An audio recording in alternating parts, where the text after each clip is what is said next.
Hello, chat. How are we doing? How is everyone?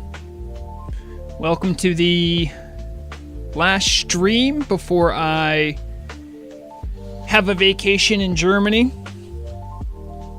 I will not be around next week. There will be no news. I mean, there will be news, but I won't be reporting on it. I don't know why this is up. Why do I have that up? Nah. Anyway.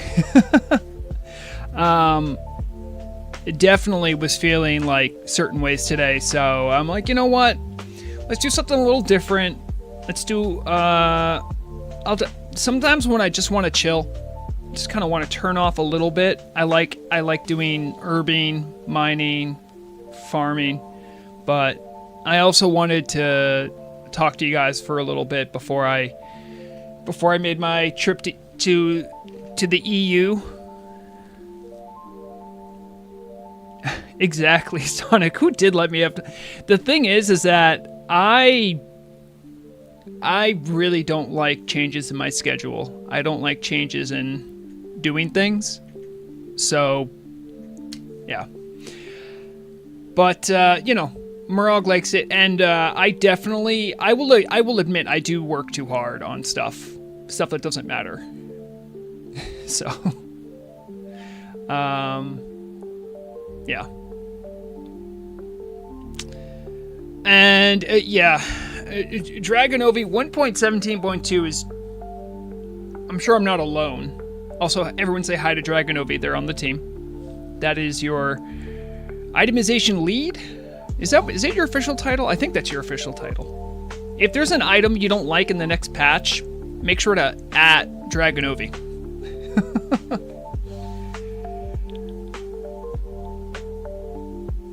Yeah, I'm not going there for Oktoberfest. I'm not much of a beer drinker. If I am doing alcohol, it's probably wine. I actually prefer mead. In the US, I would, in a not so pejorative way, I enjoy what are known as bitch drinks. I like sweet.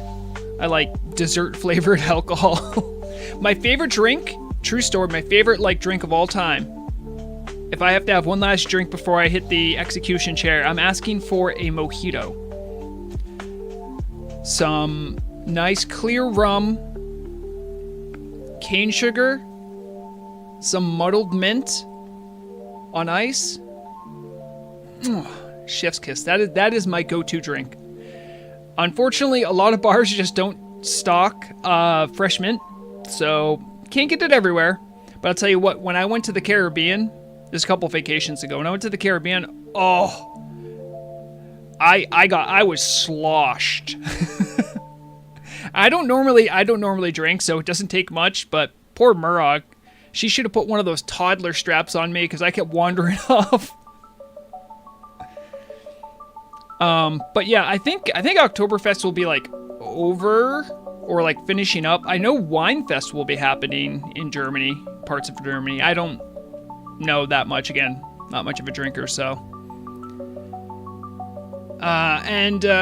Will be, and this isn't for doxing purposes. If anyone wants to triangulate my location in Frankfurt, by all means, but doing tourist stuff from Frankfurt. I don't know if we'll be in Frankfurt the whole time. Murrog's done most of the planning, because every time I think about vacation, I get all anxious and panicky, and I'm like, please, I don't want to do this. I don't want to go. That's why I like cruises, because cruises are just okay, I'm on the boat, and then I can figure it out. But I've been wanting to go to Europe, and I'm also ethnically mostly German. I think most of my family, the parts of my family I'm aware of or kept good records, I mean, technically Germans always keep good records, but the ones that I spoke to and know about the history, I think most of my relatives are from Dresden, or at least one side of my family is. I have two sides that give me German. I don't know where the other side is, but I have Italian too. I should have went to Italy.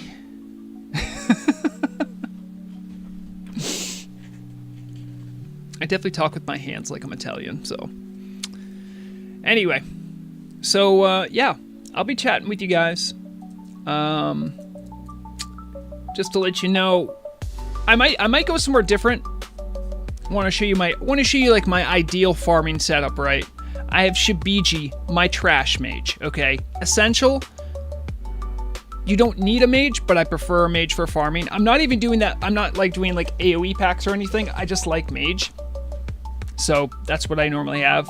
My build is just pretty much a frost AoE build. Pretty much I have strong blizzard. I didn't even have improved frostbolt. I did that so that I can get 5 of 5 arcane concentration, 5 of 5 arcane absorption. Because like maybe if I do something hit with spells, I'll have infinite mana. And the days of going 5 of 5 shatter into 3 of 3 master of elements and getting more mana than you spent on a flame strike are long gone. So that's not my go-to build anymore. So I'm just going with a more traditional build.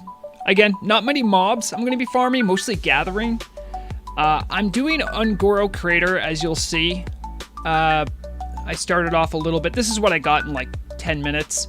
Now, something that you might be surprised by, I'll actually stop to get blood petal sprouts.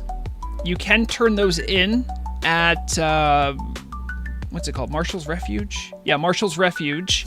You can turn those into Dodonga, and you have a chance at getting a really rare recipe, which Vrograg doesn't have. So I do grab these. I think you turn them in batches of 15. I'll grab pretty much any herb.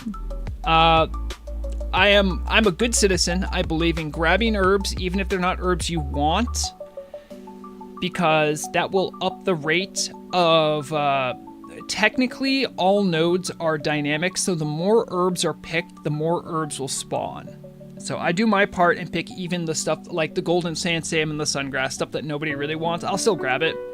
I won't go out of my way all the times, but I will grab it.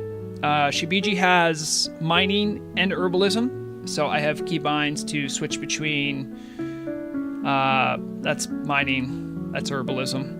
If you're wondering how I did this, if you have PFUI, see how my minimap here is in the upper right?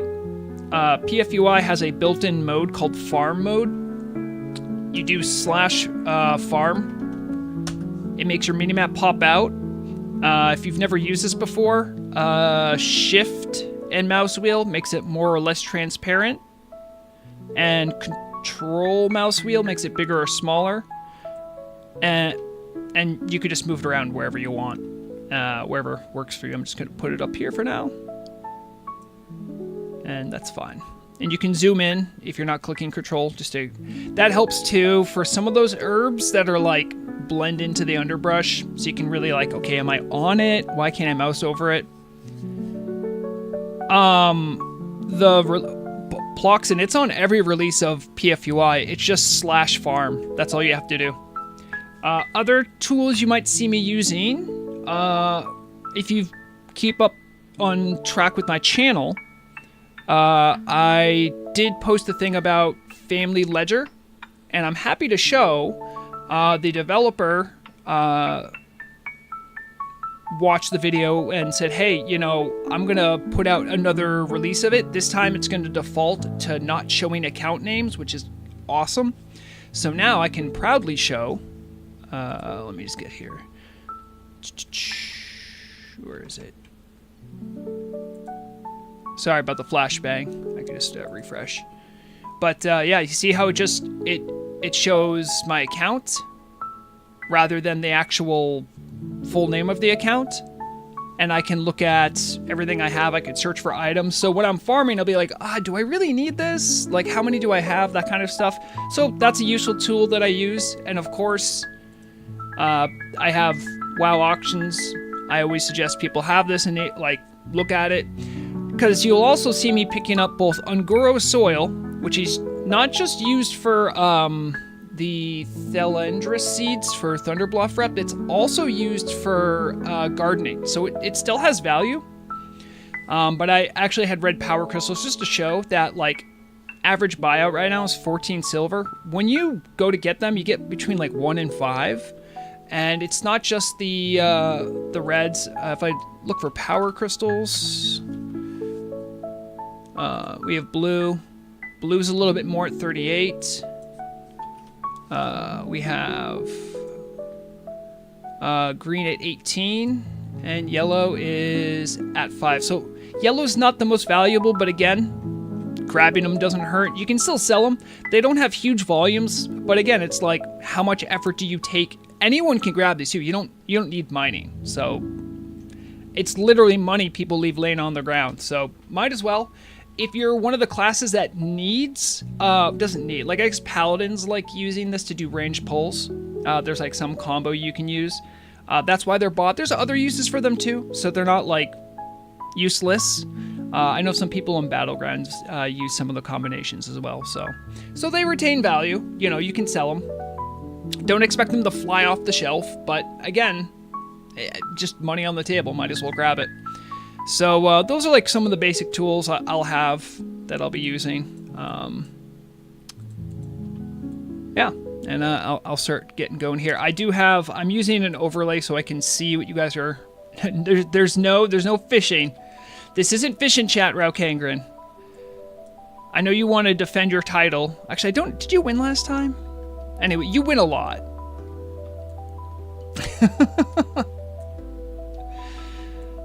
No, it's not set up today.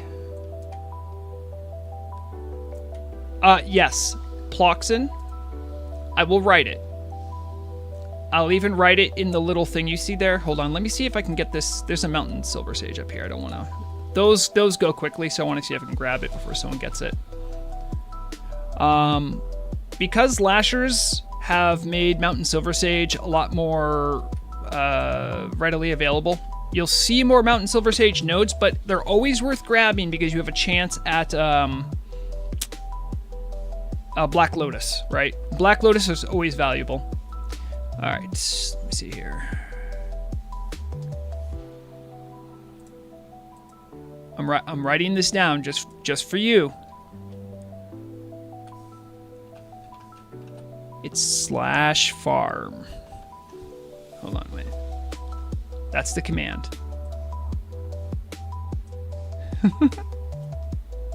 No, don't make it bigger. There it is. We'll do that.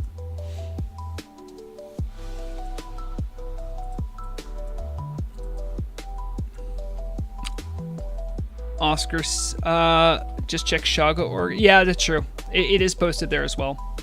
Oscar says also Donner are super tasty in Germany. They toast the wrap, so it increases the volume. You can find them with lamb meat, delicious. In Spain, our Donners are cheap compared to the German ones. It instantly crashed? That's bizarre. It's not... I don't know what you done did. Works for many people. I don't know. You could try asking in add-ons or mods. That might be a problem other people have run into. Maybe it's a Televim thing. I doubt it, though. Let's see. Okay, we got that.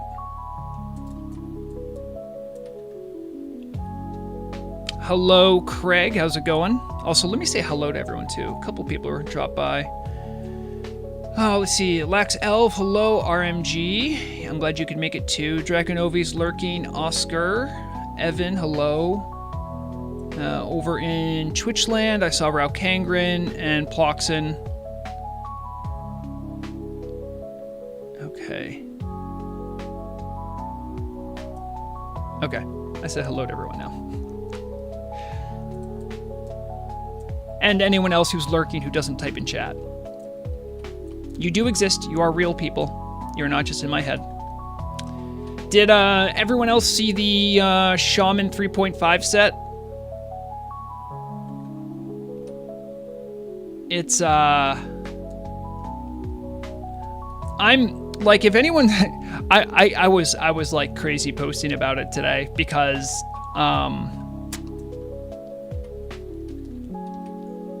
first off, you know, I think it's fair because it's fair to complain about this because it was the last set that was teased.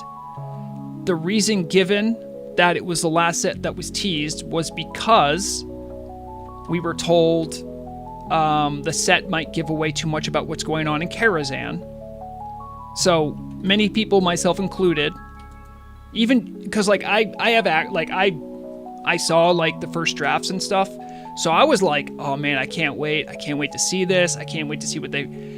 And the team was a little tepid about the final draft of that particular variation of it, so they went with a safety pick, which essentially makes it look like a Warcraft 3 shaman, which, by the way, I have no issue with that.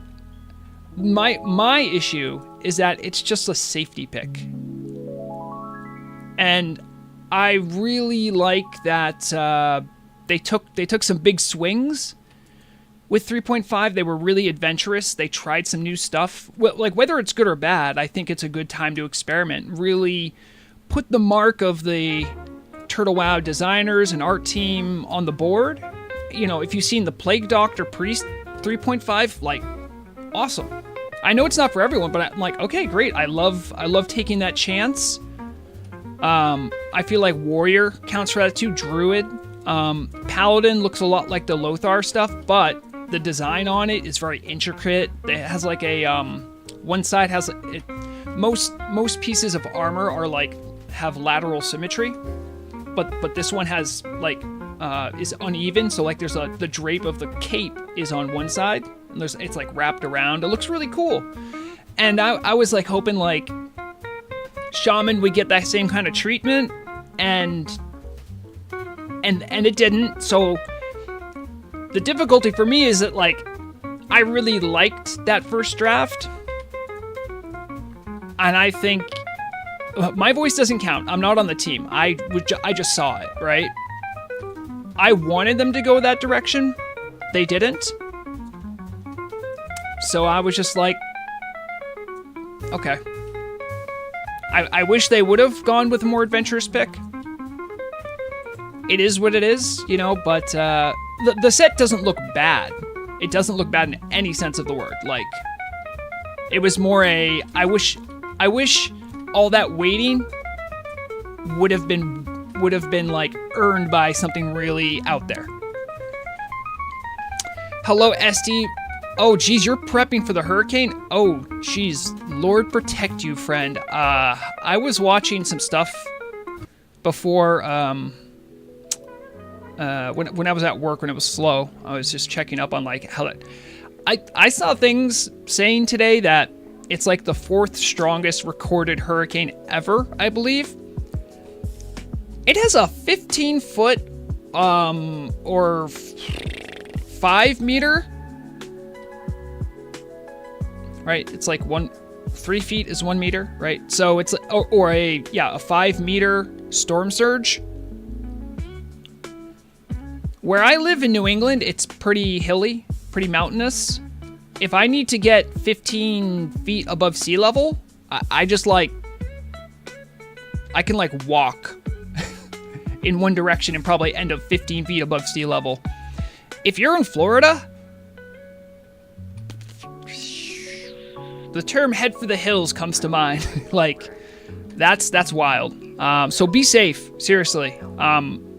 I don't know which part you're in. Don't have to dox yourself. Please don't, in fact. But I know a couple streams ago we had Feronia and someone else who was also living in Florida were prepping for the previous hurricane. I haven't heard from Feronia. Hope she's okay. But yeah, be safe.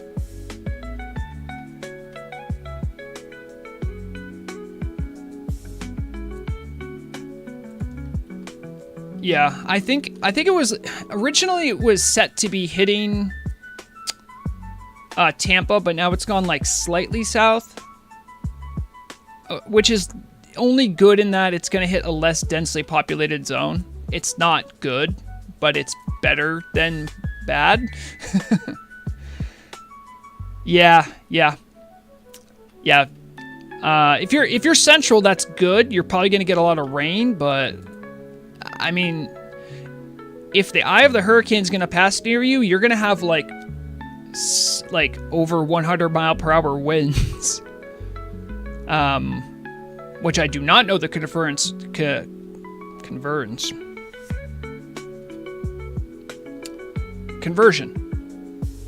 from miles per hour to kilometers per hour. If someone does, by all means do the conversion, but I feel like when you get around 100 mile per hour winds, that's like you start on the scale of apocalyptic at 100. It can get worse, but I feel like once you get to 100, it's like buildings and stuff aren't made for 100 miles per hour wind.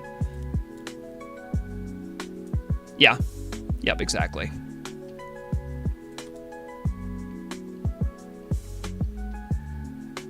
I do wonder this every now and then, like,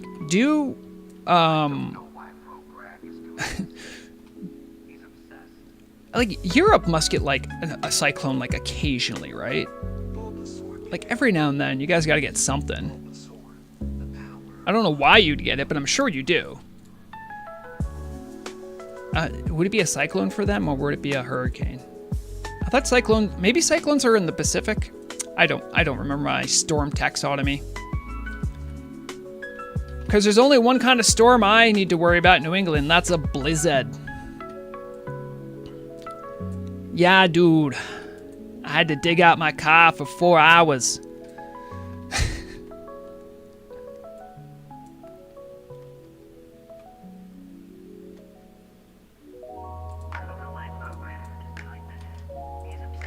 I mean, blizzards are bad because it just kind of freezes your infrastructure for a little bit, but they're not like destroy your house, you know?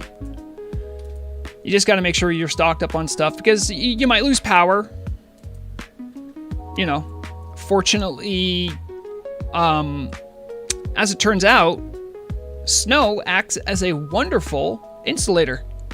So if you get a lot of snow, it actually helps insulate a little bit. Probably the most devastating, somewhat common thing you'll get in New England is ice storms. There's like this perfect temperature that has to be hit where there's like a freezing rain that's so close to the freezing point that things will get wet, and then it'll just get like a degree colder, and then everything will be coated in ice. Those tend to be worse for infrastructure than blizzards because we have above ground power lines. So if everything gets coated in ice, all the trees go, I don't like this, I'm going to fall now. And then you lose all your power. Back in 2008, I think, there was an ice storm that just like completely crippled a very narrow band in New England, and I was in that, and it was like there were places that just for 2 weeks didn't have power or phone or internet, and we had power like linemen from the entire eastern seaboard come up to help out. So that was interesting. Yep. I mean, I feel like every place has their dangerous weather event. Or dangerous natural... Like, even California, you know, you're like... I mean, they have great weather all the time, right? But then they're on a fault line. So it's like... I don't know. I feel like you have to pick your poison. And generally you are more... You're not immune, but you're more like... kind of shrug your shoulders at stuff when you just grow up around it. So like, I know people from the south of the US, they don't know how to drive on snow or ice. Even with or without snow tires, like they just don't know how. Because it's a skill you pick up when you first learn how to drive. Your first snow day, you're like, oh, I'm just out here on the road and braking's just kind of not a thing. You learn quick. And, you know, so there's that. But like, if the same amount of snow, even without plows, even without salting or sanding, happens in like the South, it is like apocalyptic. And that's just because they don't deal with it as much.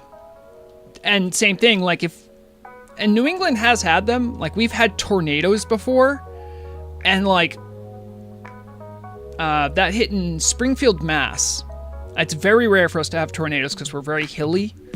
You need like flat ground or like a flat surface for tornadoes to form effectively. And it just like, no New England knew what to do. We all have basements, but it's like, we're like, what? Tornado? What the hell do we do? You know, so that was particularly devastating and quite etched in the memories of those who experienced it. Hello, CD. Hello, Traj. I've seen Traj. UK doesn't really. Worst we get is some flooding.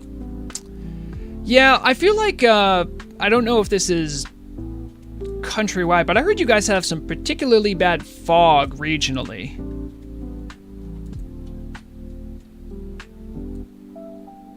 But, yeah, you know, I will say the Labrador Current really does a lot of heavy lifting for Europeans, or, like, coastal Europeans. Whereas the Labrador Current screws New England. Did you know we're at the same latitude as Spain? We do not have Spanish winters. Stupid Labrador Current. Bringing all that cold water down from the north. Yes, Windrunner patch. I still do not know when patch will happen. In fact, about a week ago, I was convinced it was going to happen while I was on vacation, and then I heard different things, and now I don't know anymore. Now I'm not so sure.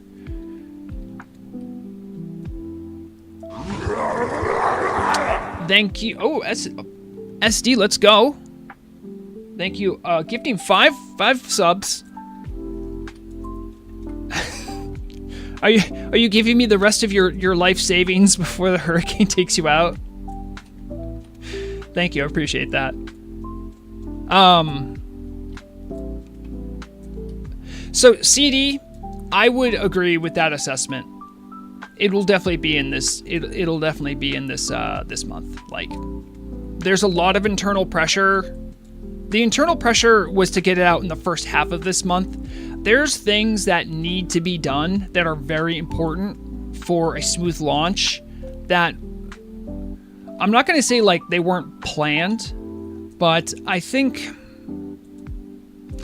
you guys ever have this, ever done like a school project or something and you think you know you've done everything, and then like when the moment comes, you're suddenly struck with the fact you're like, oh, this needs to be done too. Once you see everything kind of come together. That's like my best analogy for what I've seen in like internal chats and things like that, is that, oh, we're doing this. Well, we need this. You know what I'm saying? And those things need to happen. And also, listen, humans are prone to procrastination. I know it. You know it. He who has not procrastinated can throw the first stone. And I love the devs. I'm sure if I was in their exact position, same thing would happen to me. I would probably lazily work on something until I get the whoosh, when I hear that whip crack of whoever's my boss tells me, hey, just got to get out now. You know. That's why during October we celebrate Be Nice to the Developers Month. Because for 2 years in a row, the mega crunch time has happened during October. I think last time it was like late September, October, but what is this? Mountain Silver Sage? Should I jump over it? Where are you? Ah, there you are. Where wifey at today? Murag works. She works like a late first shift, so she'll be home later. She's doing her own thing, finding something to be anxious about. I'm excited to go to Germany, not just because I've never been to Europe, but also because Murag like knows like a bit of Deutsch, I think she could like even get along in a conversation if it was done slowly. And I feel like that's gonna pay dividends. I think now, I might not know because I'm American, but I bet you people that are local, like when you know their local language.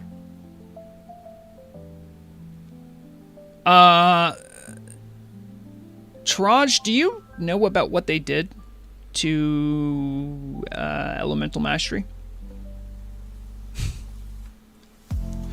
Maybe you're out of the loop. Okay, ST? Thank you. That's enough out of you. No one's allowed to be that nice to me. I really appreciate it. But if you're about to have a hurricane coming down on you, go get a generator.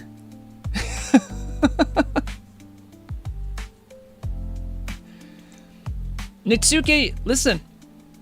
I have never had my cam up without the little disguise on icon. I have to wear the disguise because there's a lot of Alliance sympathizers that will not talk to humans or talk to orcs. The Horde, however, super accepting and would be willing. Obviously. So. Well, yeah, Evan, I was sure that people in German were going to be pretty much fluent in English. So, like, if I was going by myself, I'd be like, yeah, I could probably get by, you know? But I'm sure it probably... Oh, geez. I gotta get away. Sorry. Devil Sore. I could probably kill the Devil Sore, but first off, it's a long way to kill it. And secondly, it's, is that the one that fears? I can't really deal with fears very well as a mage. As a troll mage. If I was Forsaken, maybe I'd have something, but... Oh, hey, bro, how's it going? Yeah, I'll be leaving on Friday. I'm, leaving from Boston. Taking a flight straight. It's a nonstop. I think. Yeah, no, I'm pretty sure it's a nonstop. And I will be taking all sorts of medications to make sure I sleep, because I don't want to be too messed up when I get there, sleep-wise. Hey, I appreciate that, Chill. I appreciate that. Who are you? Fly out Thursday? I mean, I would, but I didn't get Friday off with my boss. What? The hell?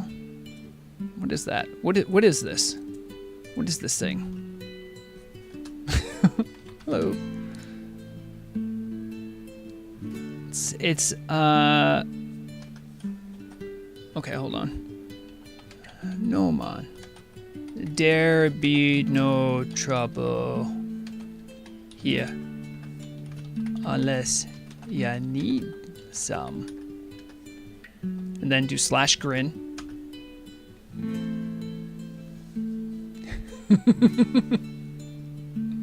Sorry, you can't listen. Little Rune just said, "Is there trouble?" And I spoke what I said. The hunt? I be thinking, yeah, have me mixed with someone else. I be gathering herbs, man.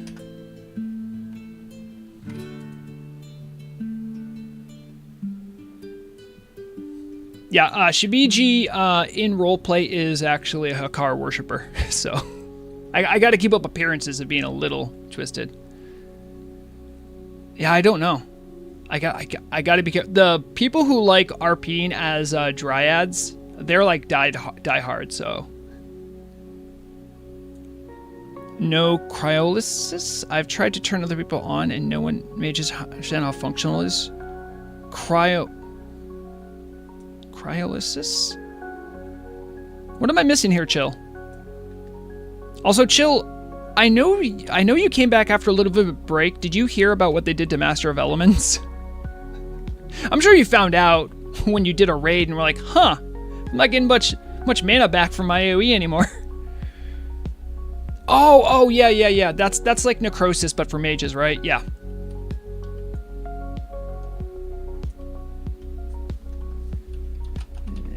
Be careful, man. Loa be wild here. Are Loa canon in current lore? I think they are.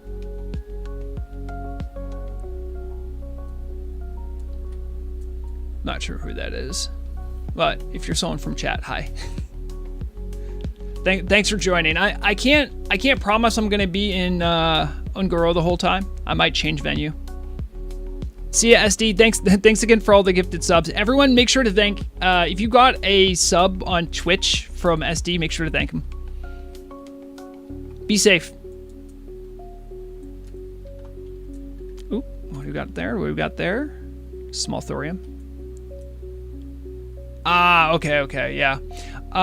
There's a member of. Well, I mean, they don't raid much with us anymore, but they're still a part of the community. Hobbit, who Murog, who plays a warlock as well, was super into necrosis, but necrosis didn't work on Turtle for some reason. And oh, someone got that mining node. Where'd it go? Yeah, it's gone now. And Hobbit actually knew enough about coding. He got in there and he fixed it up.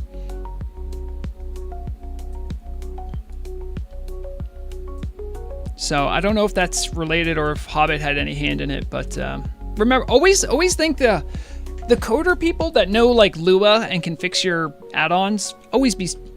Oh, there was 2 crystals on one. Yeah, and it is really cool. There is it has like a radial overlay.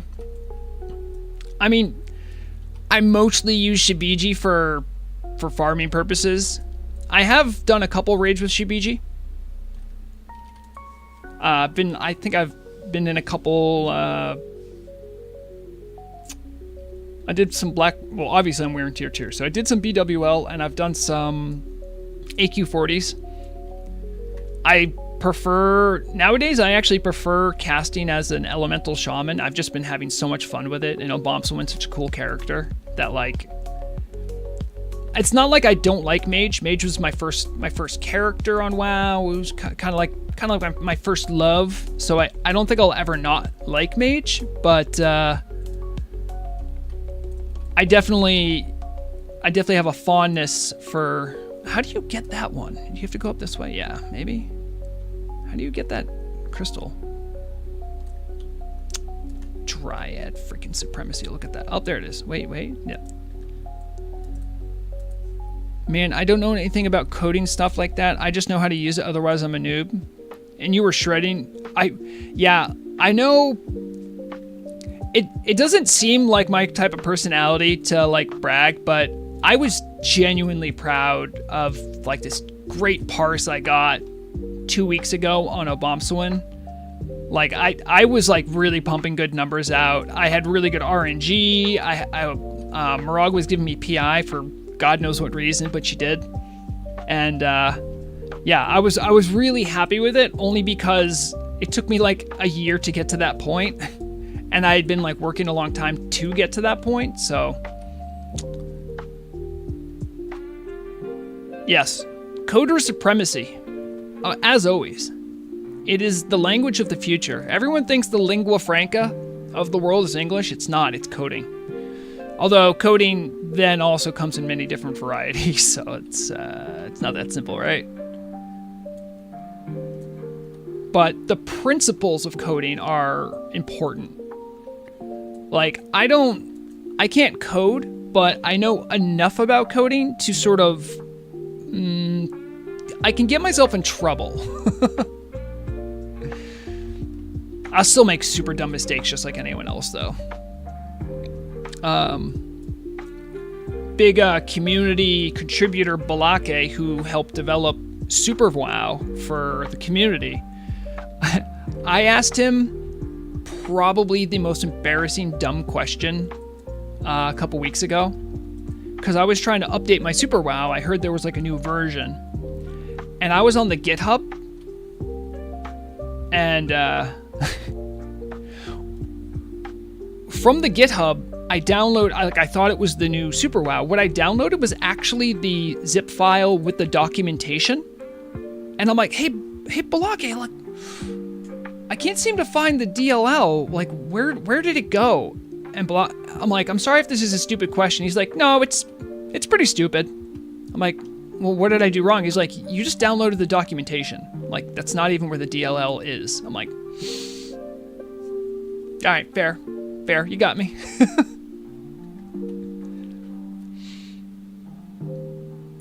CD Super WoW is a launcher.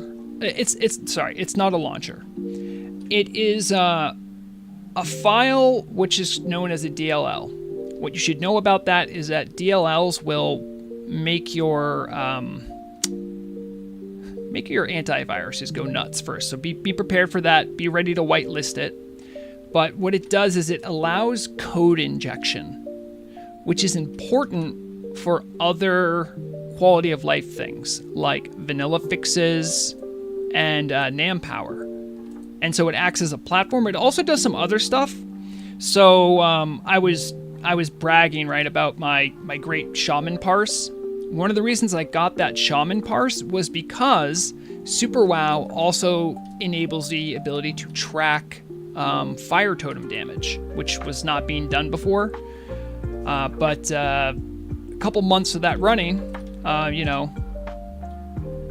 that's when my parses started looking a lot better, because I think it's something like 10 to 15% of my damage.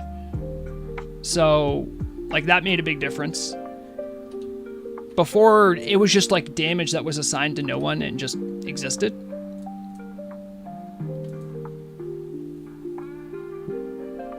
Yeah, there are a bunch of things, and I really hope the new patch, they'll have some stuff. Thank you for watching out. No, it's hunters that have track beasts, right? Yeah. Oh, there's some... Oh, there might be some stuff in those caves. I might actually go into the caves. What do we got here? We got thorium, true silver. I could. It's gonna be a lot of... What? You're still here? What's going on? Thank you for the sleep. Oh, why did I open with a... my keybinds are all messed up.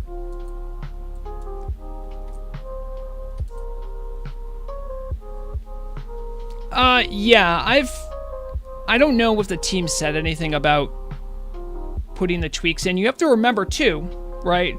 Because like I was saying before, you always want to give proper respect, give proper annotation, and if you use code from that someone else made to make money, I believe the polite thing to do is to offer to license it or buy it outright. So I think the team would have to do that to get the rights to... would it? Yeah, I think it would technically be the rights to publish it on a client who... I mean, it's not technically a profit venture, right? Because it's a .org, but people do spend money on it. So I think the polite thing would be to do that. Now you want to go after him? No. Oh, I see what you're doing. Right. Soothe beast. If one pops out, I'll do my thing and Oh look, there's a druid that just wandered out. Yeah, Soothe Beast is great. Yeah, when you guys go farming, you generally won't have a super nice dryad that just follows you around. That's my streamer privilege.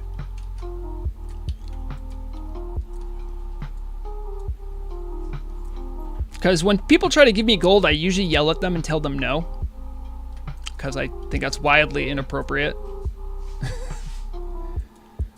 Like, I feel weird. I felt weird about SD Madwolf giving 10 subs. Imagine how I'd feel about your hard-earned gold.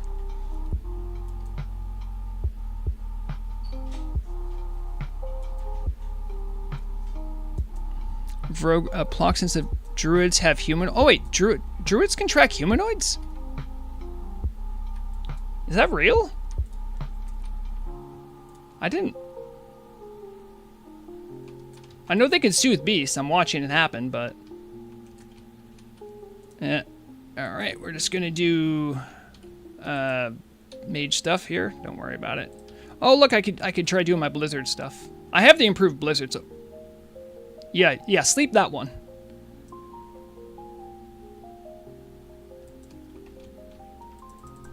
I gotta be careful. I think I have enough tier 2 to have the 5-set bonus, so my arcane explosions and blizzards are very big. Actually, no, that one is in combat because you slept it, right? So. Oh, in cat form. Okay. Fun little.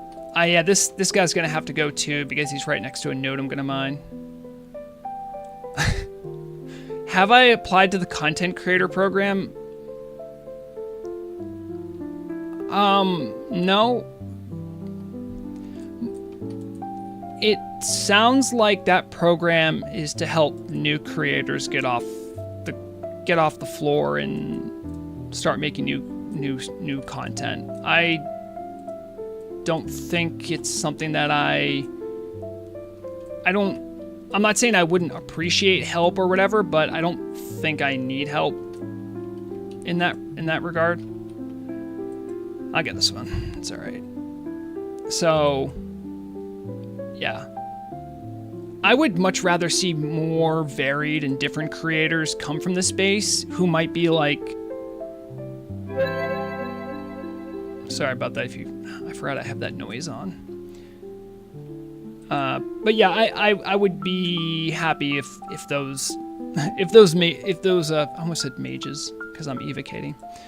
I would be thrilled if new content creators took that program as like the push to start making stuff, because I'm not that good of a content creator. Like, honestly, there are way more creative, hardworking people in the community that sometimes all they need is a little push. And we all have different skills. All right, I'm gonna ignore this thorium and just kind of get out. We got our... What's the cooldown on Soothe Beast, I wonder? It's like I can blink. This is the way out, yeah? Fun fact, Soothe, if it's anything like Soothe Elemental for Shaman, it's like 40 yards, so you have pretty good range on it. You see, Lizzie Babs? Like you said, it makes you want to make Naked Gnome videos. The Naked Gnome community has no one in their corner.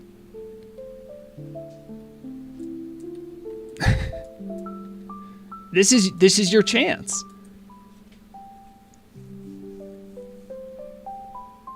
I'm here for it. Well, oh geez. So I thought you. I'm sorry, Muzu. I'll say hi. Sorry, I ran at first. I thought you were a gorilla.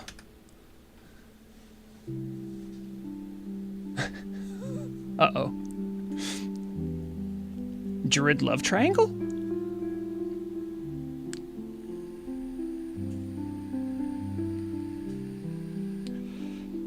Wait, Soothe is... Wait a minute. No, Soothe is an instant spell, isn't it? Why would you need Nature Swiftness? Uh-oh. When a stag and a moonkin love each other very much...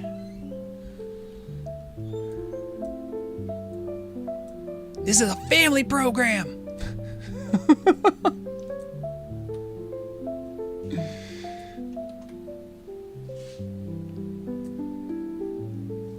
Oh, okay. I think, well, of course, shamans have nature swiftness too. I usually use I save it for the uh-oh moment when a bunch of things start dying, or not dying, but get low on health. I've even done elemental sometimes with, rather than taking elemental mastery, I'll take nature swiftness instead. Elemental mastery is nice because not only does it give you a guaranteed crit, it also makes that spell cost no mana. But the utility of having an instant cast nature spell means in DPS encounters you can pump out like an instant chain lightning if you need to, or like at the end of the fight. I think Murag just said hello and then said goodbye. I think she's off to the gym. But with that nature swiftness utility, if there's like a real like uh-oh moment, you can nature swiftness into like a max rank chain heal. Even if you don't have much plus healing gear, it'll help. Specifically, I think that kind of a build is really useful for KT, where you have those ice tombs. When they hit melee, even if I don't have nature swiftness, I'll still hit them with a chain heal, because I know any bit of healing that will help the melee survive is mana well spent. So, but with nature swiftness, you can maybe even get 2 off. You know, you cast, well, you probably nature swiftness 1, and then you cast a second, then go back to DPS. Oh, see you, Chill. Thanks for dropping by. Hope you do well.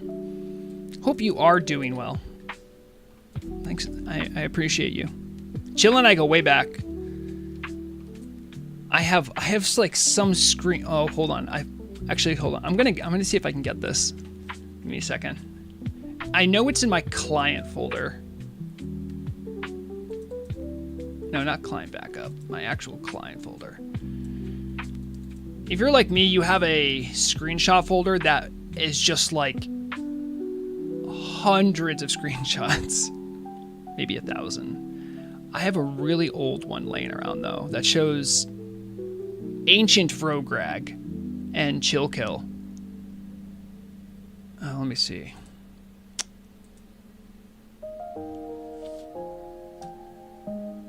I'll find it.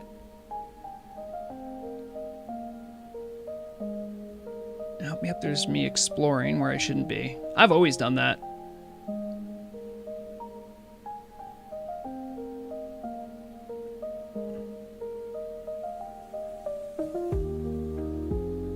I know it's around here somewhere. Oh, why don't I sort you by date? Yes. Ah, there it is. Okay, let's see if I can show this. I'll show off my proficiency with OBS.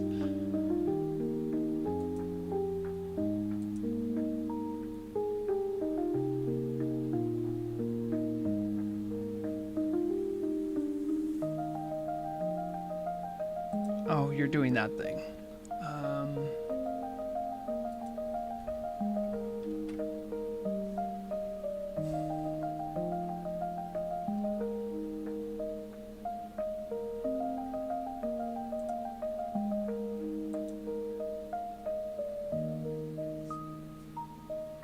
Alright, I have my random pictures right.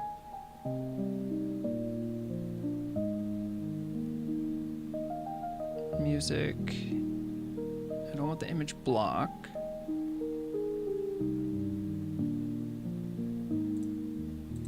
what's this one? Okay, I can change this one.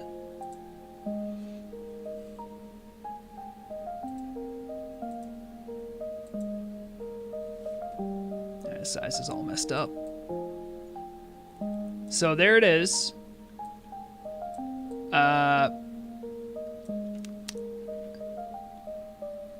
Chillkill used to be in Golden Moon a long time. Look at the gear that I'm wearing. I was a fresh 60. I had just become immortal, and I think I was trying to do some Dire Maul. This was my first experience bumping into Chillkill. See if I can get a date on that too, because the way screenshots work, they kind of have like a date kind of encoded in them. That would have been, yeah. So that's March 31st, 2022. That's how long I've known Chill.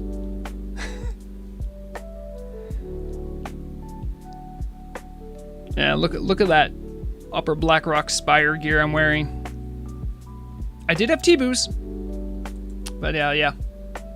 So yeah, me and Chill go way back. Yes, I knew I've shown that to you before. What were the chances that I just randomly had that picture laying around?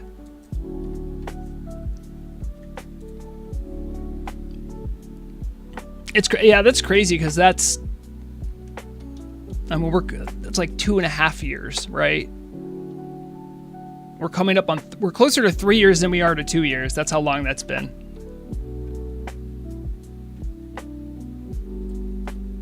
Yep.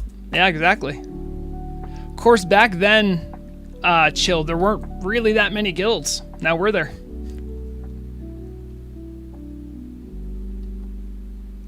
Nothing to mine. We'll probably make another loop of Ungoro. I'm doing all right. Got a good amount of those crystals. You can see what I mean though about the crystals. It's like, it's easy money. You might as well.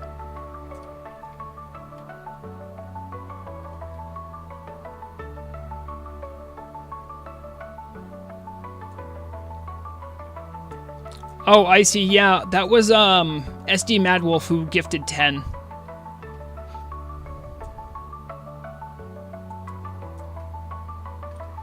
Who, I guess, with the hurricane bearing down on them, and said, all right, well, I'm going to give my 10 to Greg, I'm out.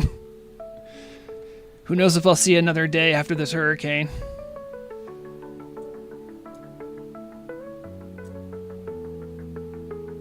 Oh, yeah, my current UI, it's okay. I try to make it minimalist, but I'm also like a dirty button clicker, so I can't have it be too minimalist. Also, I mean, Mage, how many buttons do you really need? But most of this I just kind of figured out through PFUI.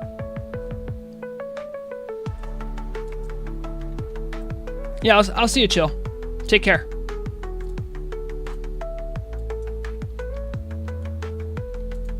Yeah, because Chill and I pretty much progressed all raid content together. Like all of it. There's only a couple that are still around from like the early days of when that Blackwing Guard team first formed. And we have more DKP than we know what to do with. Yeah, I think there is a way for me to export my settings. I always forget how to do it, but I know there's a way. But if you really look close at my UI, some of it's off-centered and it annoys me. The nice thing is I have like this bar will only appear when I mouse over it.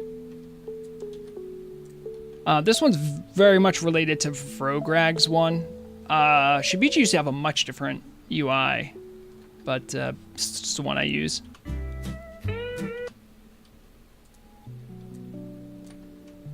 Looking for that. Anything to mine? No? Okay. Yep, yeah.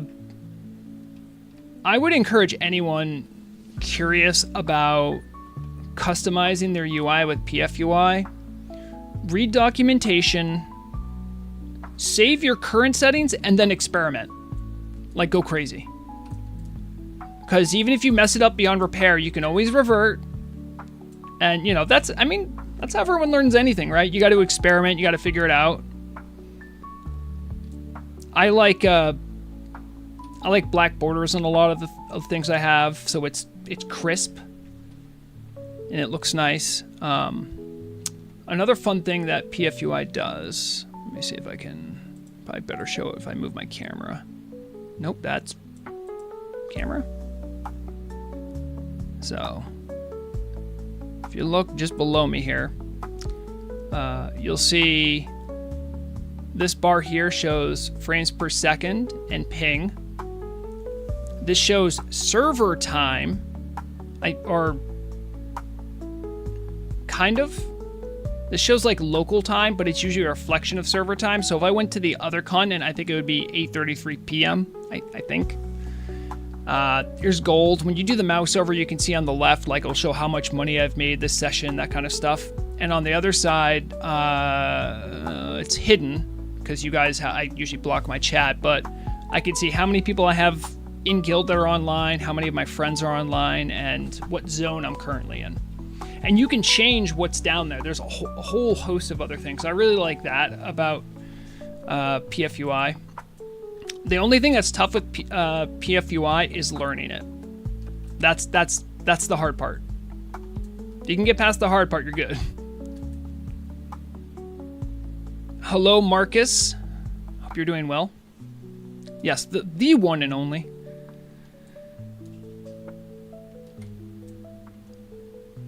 Many people say I'm the greatest news orc on the server. Little do they know I'm the only news orc on the server.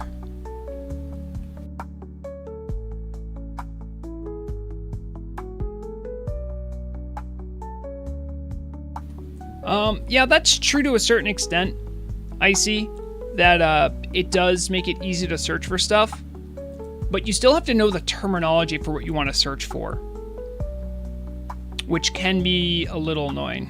Thank you. Oh, I think I have this cool is it not added here? Yeah, maybe it's not on this one. Maybe I didn't activate it. I should have it. Hold on. Raid markers. Solo raid targets. Yeah, I'm playing solo, so... It's not letting me mark. It used to work. I don't know why it's not working. It let me... there's an add-on that lets you use raid markers even if you're not in a group. It's very helpful if you're looking for NPCs. Oh, wait, there's some stuff up this way. Check that out. A bunch of golden Sam. I'm not in a rush. Yes, it is great. Yes, who doesn't like pineapples? That's what golden Sam is. They look just like pineapples. I don't want to admit how late in life it was that I learned pineapples grow out of the ground and not on trees. Oh, yeah, okay, I could see ginseng. The only reason I found out that pineapples grow out of the ground was Harvest Moon. That's how I found out pineapples exist that way. I could still be wrong, but I'm like, well, if it happens in Harvest Moon, it's probably how it really works.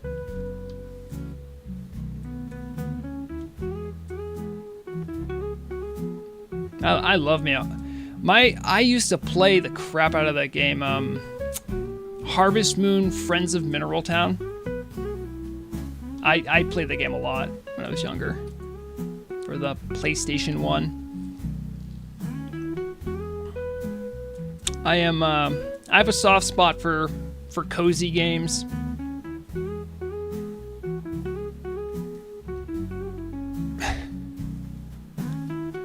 Damn, Ploxton come out swinging about pineapples. I'm sorry, man. I'm sorry they've done so much to harm you. I love pineapple. The only bad part about pineapple is if I have like too much, I might get heartburn. It's very acidic, but whatever. I'm not immortal.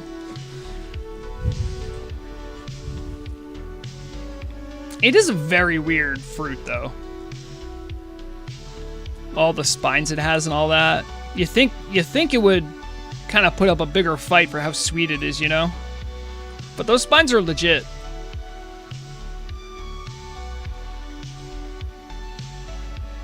And that used to be a favorite summer treat as a kid. My dad would get pineapples and just slice them up.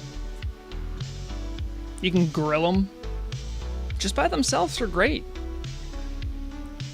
And I am also an unabashed enjoyer of pineapple pizza.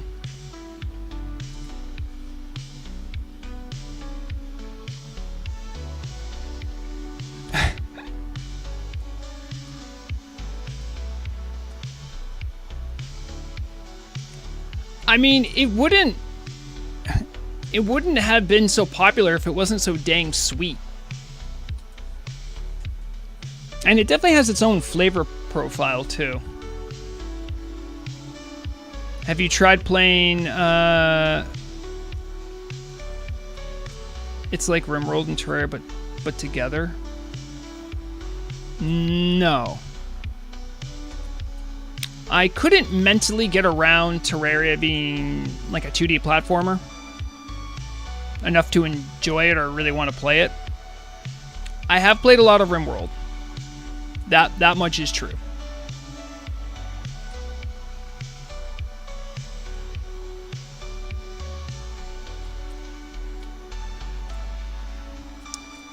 I mean, Ploxin, this might be because you just hate pineapple.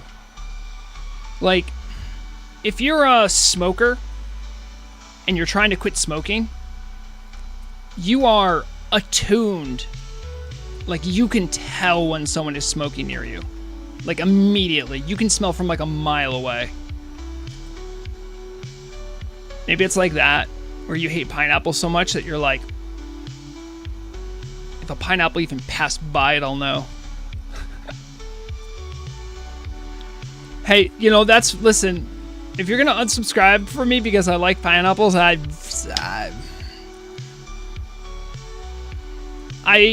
will back down from opinions, but when they're subjective, it's like, I don't know what to tell you. Much like the Shaman 3.5, which I found to be passable and okay.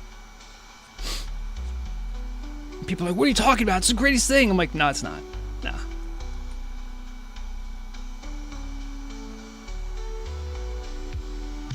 Yeah, pineapple, you know what does that for me? I feel like oranges do that.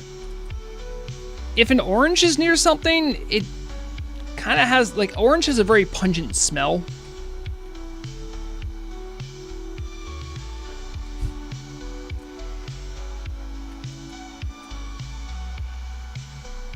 Oh, actual dream foil. I'm actually trying to get dream foil, so I'm pumped when I get dream foil.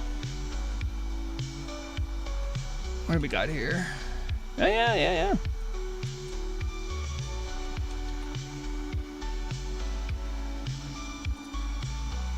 Also, Ploxin, I saw, because I'll admit, I didn't really understand. I saw in the changelog something about changing how flags work for, like, certain NPCs.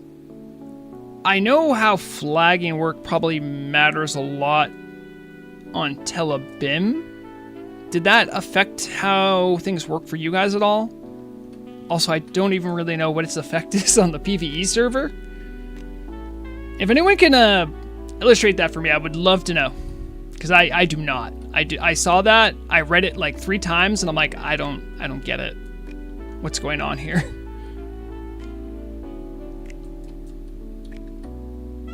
Huge uproar, but it didn't affect us in any way.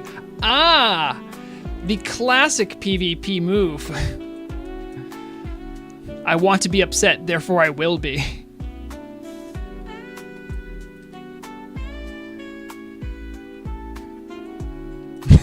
Yes. Yeah, Soothe Beast was used on you.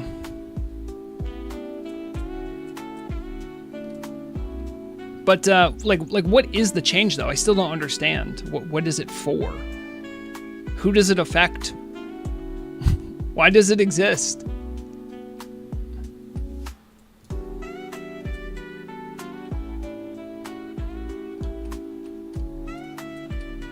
Okay. Thank you. I'll take a look. Hold on. I'll check this out.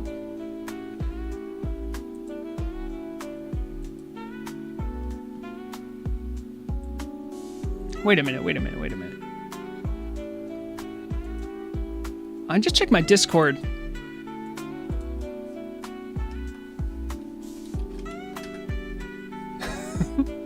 Is that you, Ren? I just saw that DM. All right, sorry. Let me take a look. So I'm reading from the explanation. Akalik says the contested PvP flag is different from the green name PvP flag that you know. The contested PvP flag is a hidden feature from players, and it dictates whether neutral guards attack you. Okay, so this has to do with neutral guards. Okay, so something janky must have happened there.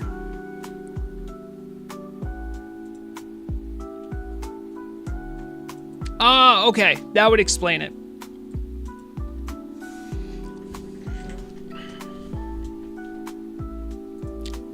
I just don't look at Discord. When I saw a Dryad, I actually thought Ren, but I'm like, I don't know, is that Ren? That's Serendipity. You may know her work from the fantastic Serendipity's boutique that you can find in Undercity or Stormwind, where you can find luxurious name brand price fashion accessories, clothes, suits for men, formal wear, and seasonal garb. Made by Ren, who is now traipsing off. and a oh jeez.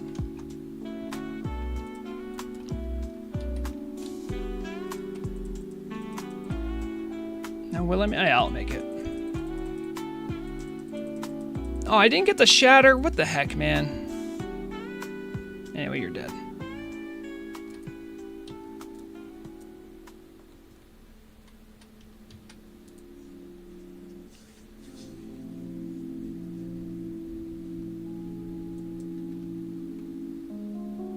I'll ignore that sungrass for now.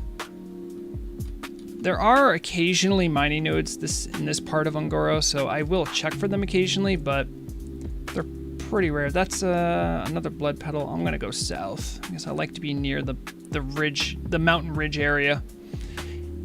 A lot of mountain silver sage to find. A lot of dream foil here and there. How many blood?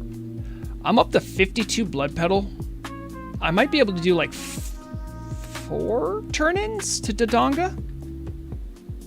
Which, by the way, even if you don't get the recipe, you still get like a bunch of trash you can sell that's actually worth a decent amount. So it's probably not your best gold per hour or whatever, but it's still not bad.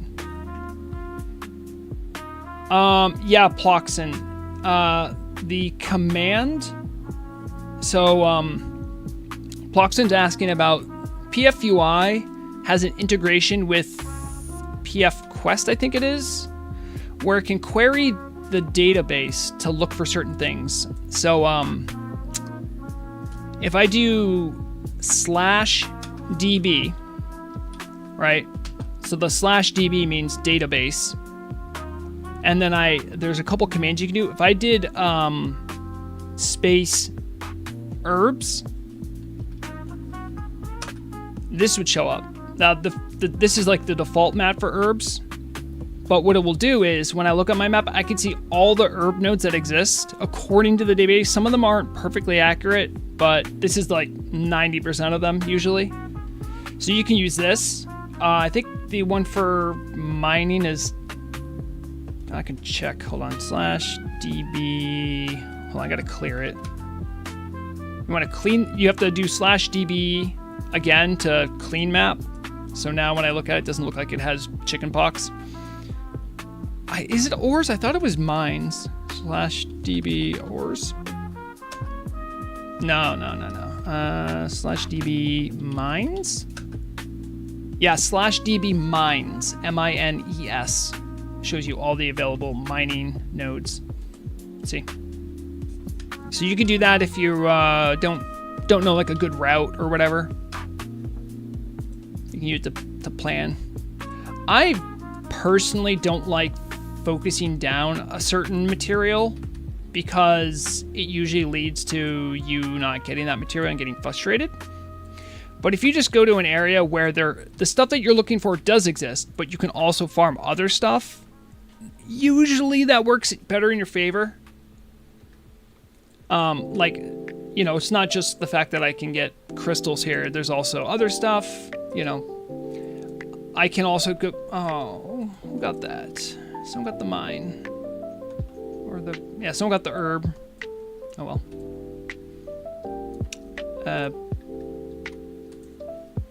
But even in Ungoro, there's elementals in the middle that are can drop Heart of Fire and Essence of Fire and Elemental Fire. All valuable items. So... I think when I'm done my little circuit here, I'll do that for a little bit. Then I'll think about changing venue, because it's a farm and chill stream. Oh, what's this? Ooze covered true silver deposit. I do not know if ooze covered actually changes the drop rates, but it is covered in ooze. Have you had to take a break from Turtle WoW over the years?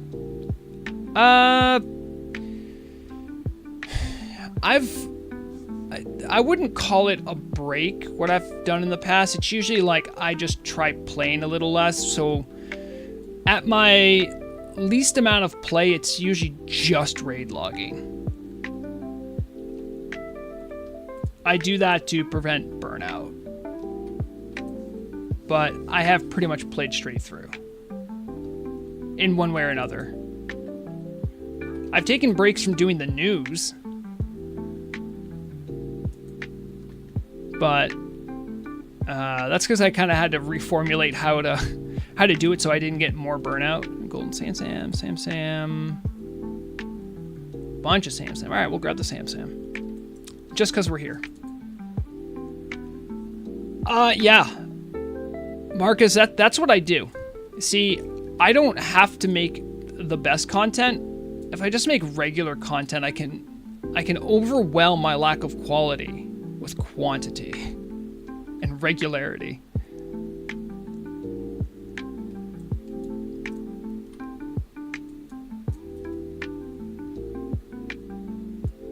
It's the oldest trick in the book. I don't want blood. I don't want to go there for blood petals. I mean, you need a second reporter that knows what the deal is and how to channel. So like, part of the problem is that I do everything from like kind of like cradle to grave with reporting. So I do the reporting, I write the scripts, I record the machinima, I record the audio, I edit and stitch together the videos, I make the assets for the videos. Getting another person to talk isn't that hard and probably isn't what I need help with. What I need help with is all those other things. Like making assets, writing scripts, independently doing reports, and submitting scripts that I can edit and do fact checking on, like an editor would for a newspaper. Ooh, good call, Ren. I got an emerald. I got an emerald from that. Just here. That's yours. Don't say I don't do anything for you. I do not have a lack of ideas. In fact, ideas is probably my biggest issue, is that I have too many of them, and I try to make them all happen. I need someone to tell me that's a bad idea. That's the person I need. To those people who have ever seen my post in like class council, oh, I got ideas. I always have an idea. But yeah, probably I've thought about different ways of doing this. Now, there's like a number of ethical implications that I'd have with doing this kind of stuff, but if I ever got someone else to want to do work with me, I would want to pay them. And the news station doesn't make a lot of money. So I'd either have to like make sure they're comfortable with not getting fat stacks, even though I want to pay them. So that would be part of it.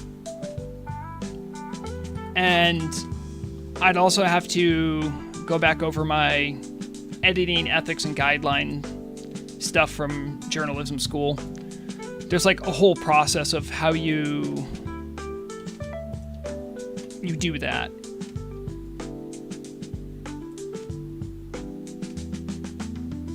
Not that it's something I can't do, it's just something I would need to do in order to make it happen. I would be interested. I don't know how I would do it. Like maybe something like I have a casting call. You're like, hey, if you're interested in reporting to Turtle Wow News, here's like a standard form template.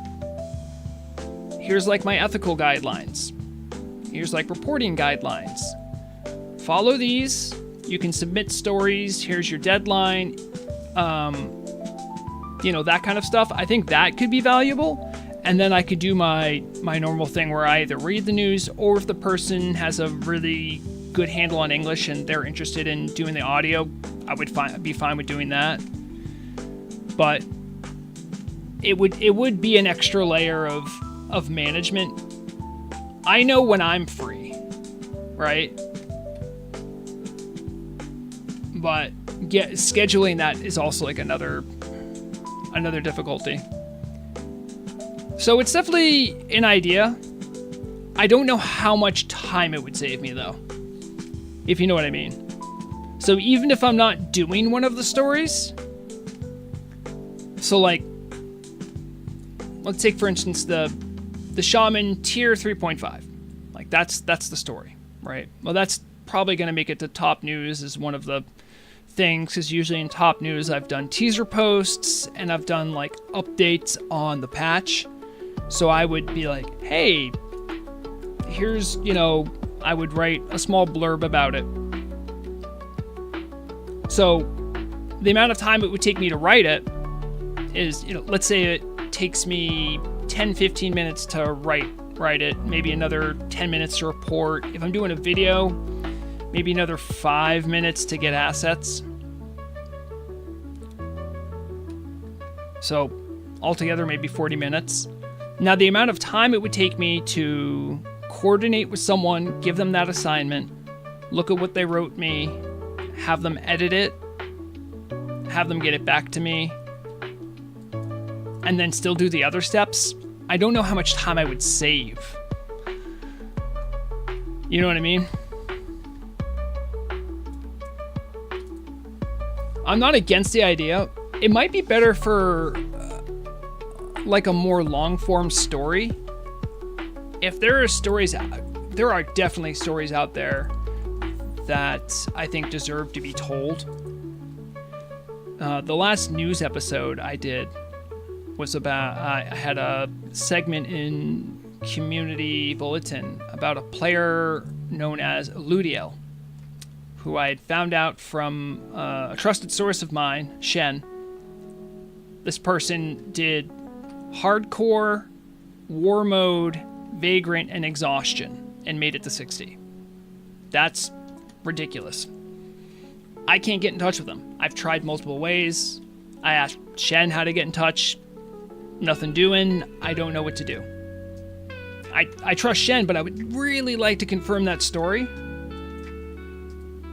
Now, if someone's like, hey, I know Ludio will talk to me,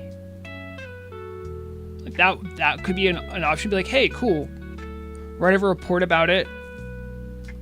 You know, maybe we could do something like that.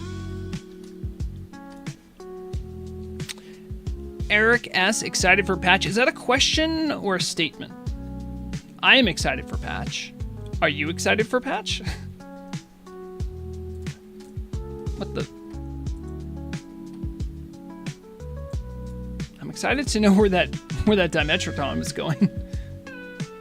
Yeah. I think we all are to some extent. Eric. Oh, someone put a tent over here.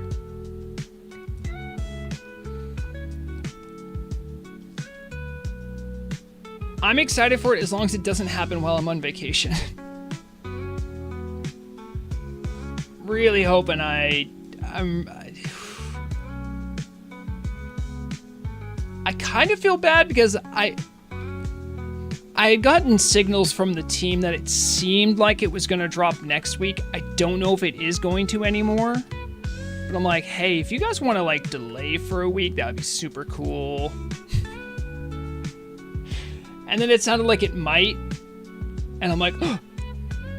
But the problem is, and I think this is part on the team, part on the community, is that they have trouble putting dates out because things happen and it's normal for things to happen and they need to push back or change stuff, right? When that happens, the community does not act maturely. And that frustrates them, so then they're more reticent to give dates.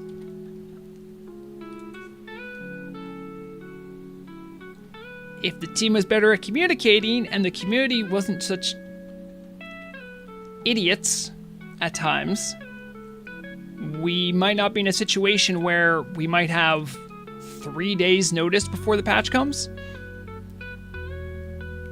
It is what it is.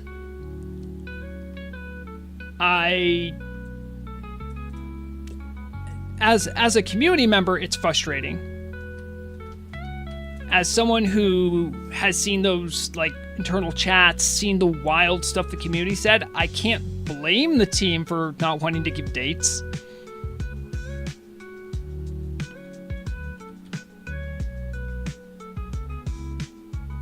Yeah, and let's be perfectly clear too. 85 Hellkite, that's a very good point.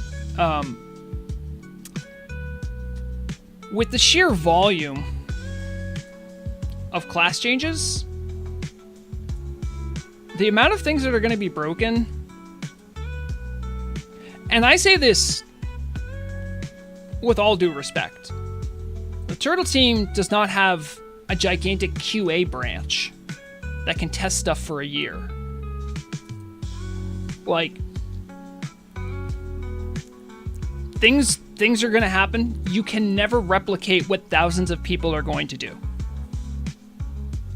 You can find egregious bugs, things that, like, kind of common sense bugs. Someone's going to do something weird, something you don't expect, and then before you know it, there's a situation.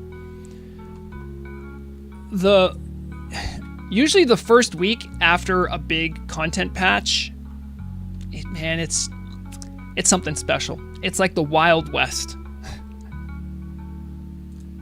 Usually the population doubles, if not more.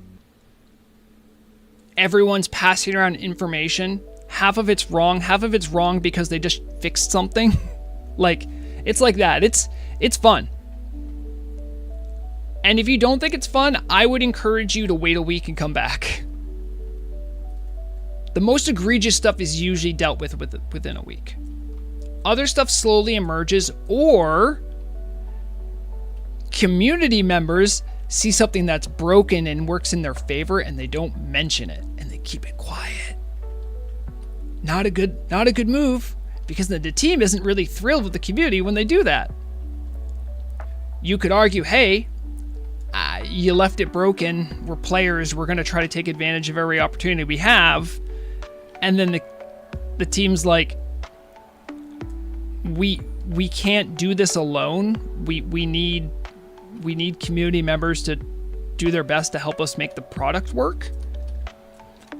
So it's a no-win situation in those circumstances, because what's going to happen is after, XY thing is broken but benefits players, and then they keep quiet about it, then the team goes and fixes it, and then the players get butthurt. My broken strategy doesn't work anymore. This isn't fair. It's like, it's not fair. You should have said something. The Barnacle Targe comes to mind. That stuff was going on for a long time. Team just didn't know what was happening. They found out, immediately mega nuked it. Then a bunch of paladins were like, "Oh, this is so BS. What are you supposed to do?" It's like, not obviously cheat. Oh man, it's good. The salt flows. So Mordanta. See, this is one that I will give. This is partially a failure on the team side. There are rewards. If you report bugs, there are rewards. I've seen it happen. I've seen one of my good guild friends discover a bug along with a group of people, but was the first person to report it to the team and got the reward. It was just turtle coins, but there are rewards. I think it would be very, you know what? That's a good point. I think I'm going to do a friendly little reminder to the team to be like, hey, maybe you guys should remind the community that game-breaking bugs have bounties. Maybe give it a week, because there'll be too many, but it's a good thing to remind the community of. I don't think many people know. I mean, it's easy coins too, right?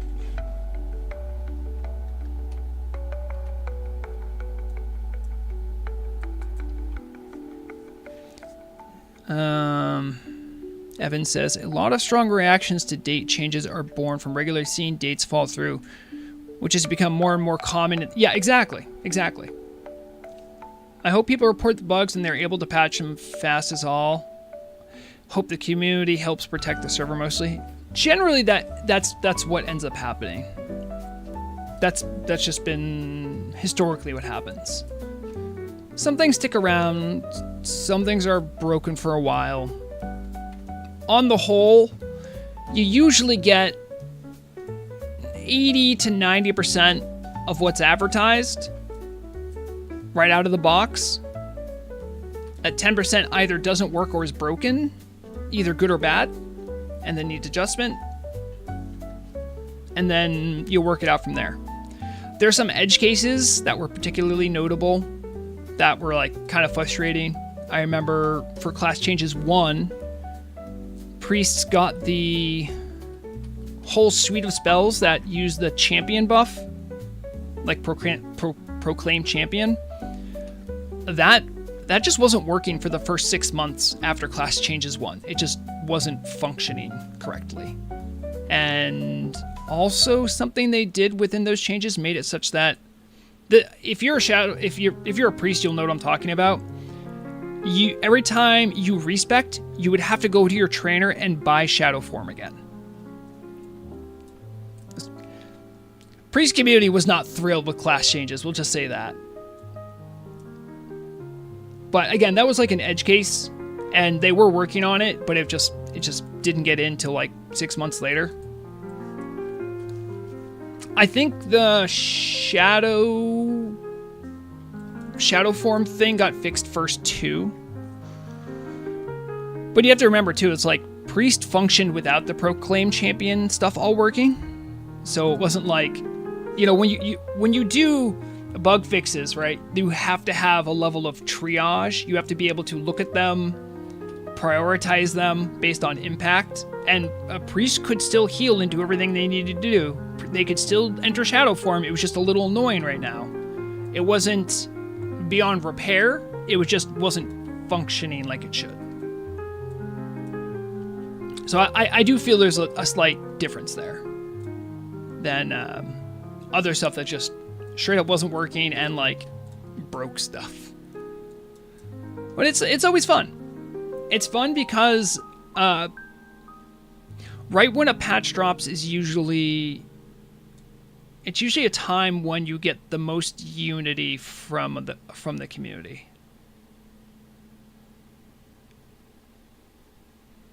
It's a time when everyone kind of comes together, shares information, celebrates or bitches and moans, whatever it is. And those moments are sort of what really the community can hang its hat on. You know, it's like a milestone kind of thing. And that's why I was so bummed out when I thought I was going to miss it. I think there's a chance I still might, because I don't even think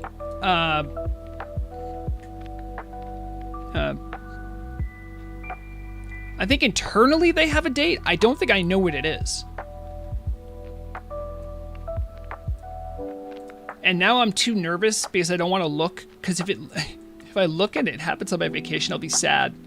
I am willfully trying to believe it won't happen while I'm on vacation. It's a Schrodinger's date, if you will. Icy, I don't know if Upper Kara will be more difficult, but I don't know if it's going to destroy guilds. I think what's going to destroy guilds would be Grim Batol based on how I've heard it described and sort of the level of difficulty they're shooting for. If you can handle Nax, which you kind of need to do in order to be geared enough, I guess, to do Upper Karazhan, then, you know, you're probably somewhat hardy. Whereas, like, the transition from, like, BWL to AQ can be pretty tough, and then AQ even to Nax can be pretty tough. I think at that point, if you can handle... By the point you get to Nax, you've gotten rid of probably a fair few number of raiders in, like, your team. Whether you're progressing, whether you're speedrunning, or whether you're just doing regular clears, whatever you're doing... you need to be more on for Nax, right? You need to be consuming. You need to be following directions. You need to be coordinated. Whereas, like, go to Molten Core and you just kind of do stuff. Like, it's not... It's just like a bigger dungeon. You know what I mean? So I don't know if it's going to break any guild. I'm curious about the Arcane Resist thing. I have done 0 prep on Arcane Resistance for Obamsawin, who I'd be raiding with, but that's fine. Because there might be new pieces of gear that come out. Also, by the way, that's wild speculation on my part. I don't actually know. I know there's an enchant that gives Arcane Resist. Vic the D, no, I'm on Nordinar. We are vibing and we are farming. As I'm going to be gone next week. I gotta make sure I have enough materials.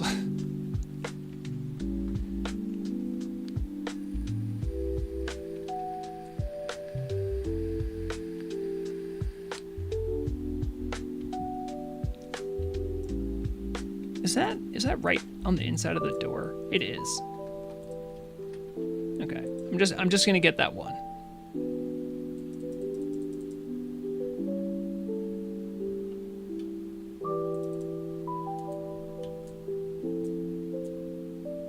I think I'll be able to mine right from here.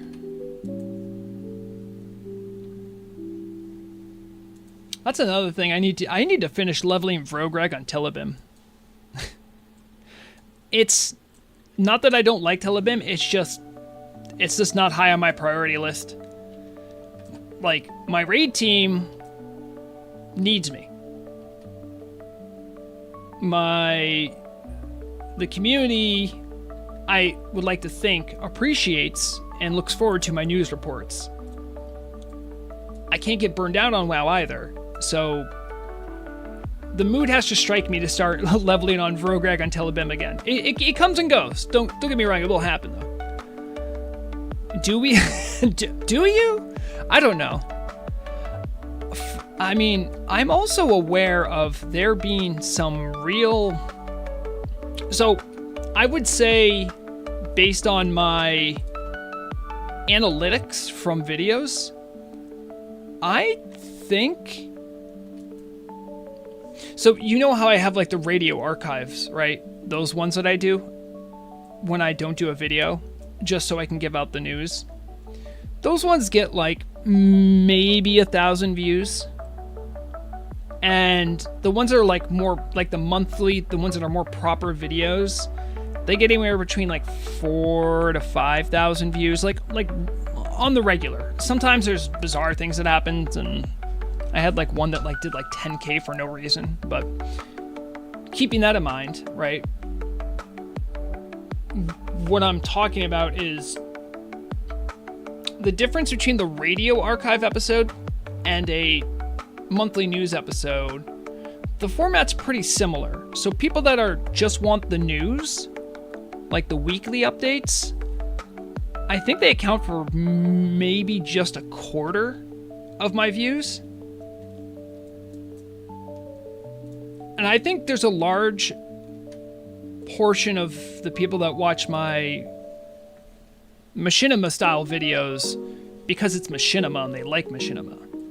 I don't know how many that is, but I guarantee you those are also people that may not even play on Turtle WoW. I'm not kidding. I've seen these comments before. Like, yeah, I don't even play on Turtle WoW. I just love the news. And I'm like, okay. I'm not gonna be like, how dare you? This isn't for you. Like, I'm down. That's cool. I'm glad people enjoy it. But it definitely happens. And it is still strange to me. Eric, I have this conversation all the time with people. Vrogreg, I love your news, but could you just get rid of Market Watch? I skip that every time. And then I will talk to someone to be like, hey man, I love the news, but could you like just do like a Market Watch one though? I love that. I don't know what it is. I don't know why. So I've always kept them together. Yep. No, I mean, when I used to not be completely spent after making a video, I used to put chapters in there, but you guys know where the fast forward button is. I gotta hold your hand. If you don't want to listen to the Telebim Market Watch, then just fast forward a couple times and you're there. I should do chapters, but I swear, every time I upload a video, I'm just so dead. I'm like, I don't even want to. And now, my guild, in their infinite wisdom, decided to say, hey, you know what? Let's do Nax on Monday, which is when I do news.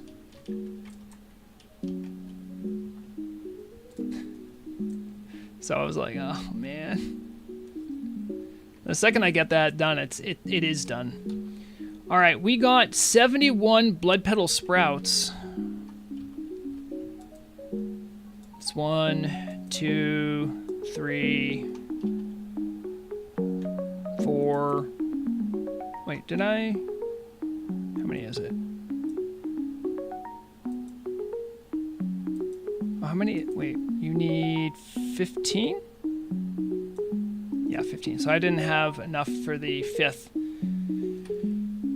Here's the gamba. Let's see if I get the recipe. No. No. No. Dang it. One day I'll get the recipe.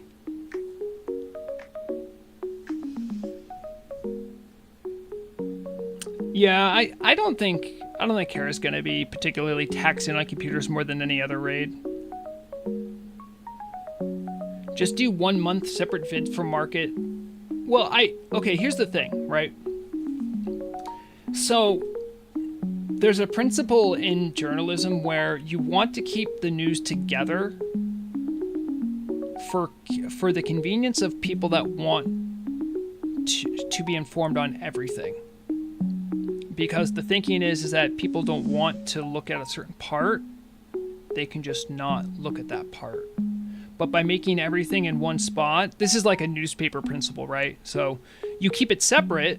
So like in a old school newspaper, you would have your top news, you would have your stock market area, you could have color stories in like a Sunday bulletin kind of thing. But you normally have them separated so people could go to wherever. Granted, they had chapters, right? They would leave a table of index to be like where to go if you want to. So yeah, they did that. But the concept is you want to keep all information you've gathered for one edition. You want to push it out together. When you don't, it usually ends up serving the community that you're trying to serve less well.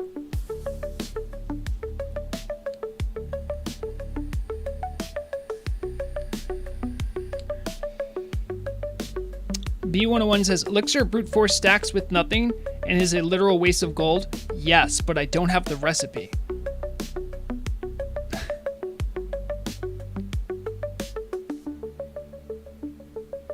$20 years ago. You know, that's part of the reason why I never did journalism. It's because 20 years ago, actually I was in college 20 years ago, but I graduated with print journalism as my specialty, and not a single news pit was hiring. They were getting rid of their new staff and keeping their old staff because this internet thing's really hurting the print business. And I'm like, homie, I got bills to pay. I can't play games. So I just never ended up doing it. Modern journalism.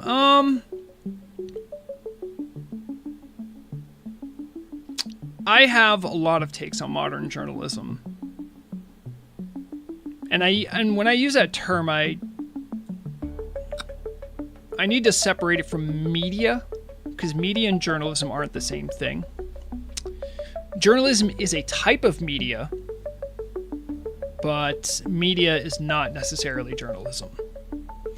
I think the weakening of journalistic press has been a net negative for Western society, and that's come as part of the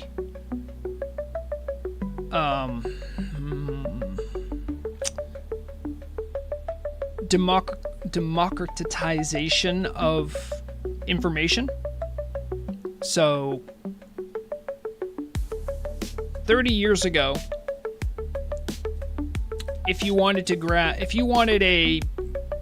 to sell your washer dryer, you might place an ad in a newspaper, and you would have to interact with someone in your community to sell the dishwasher, right? That was a big moneymaker for newspapers. So was advertising. Advertising's based on readership. Both those things were going down because of online competition. I think that's fair and that's fine, but kind of what got lost is that was the method in which good journalism, and I don't want to make it like a moral relativism thing. Like, when I say good journalism, I mean ethical, fact-checked, will print corrections when they make mistakes kind of journalism. That's kind of what I'm trying to say here. Wasn't being funded. And the print media, largely, at least certainly at the local level, served the purpose of providing like classified services, advertisement, right? And then the communities that they served had sort of an agreement with them to be like, hey, use us for your community stuff, and we're going to do you guys a public good by looking into corruption, trying to give you guys good information. We'll work with the AP to get you national headline news, that kind of stuff, right? But it wasn't sustainable. And newspapers still exist, but they are greatly diminished, and they are way more beholden to their advertisers. No matter what you do, remember, even I try to do citizen journalism stuff, but if YouTube came over and said hey, let's say I was way more beholden to YouTube, my entire career was YouTube. If YouTube said, don't do this anymore, I might be in a position where I'd have to be okay. Journalism try to insulate itself from that, by offering a service as well as journalism. And when no one needed that service, they didn't have, not enough people valued journalism as a whole. So that's kind of a bummer. Good modern journalism still certainly exists, and it is taken on different forms in a perhaps ironic twist. The same thing that helped defeat, local journalism has been a place where it can flourish. Places like YouTube. I'm thinking of stuff like Channel 5 News, if you guys watch that with Andrew Callahan. It's just a very punk operation. A guy just going to places. The way he does questions, the way he does interviews. He's still crafting a narrative like anyone else would. And no journalism's ever going to be perfectly fair and balanced. Your goal as a journalist is to remove as much of that bias as you can. But he does a really good job. Sorry for the journalism tangent. So I am very passionate about it. So someone asked and I couldn't help myself.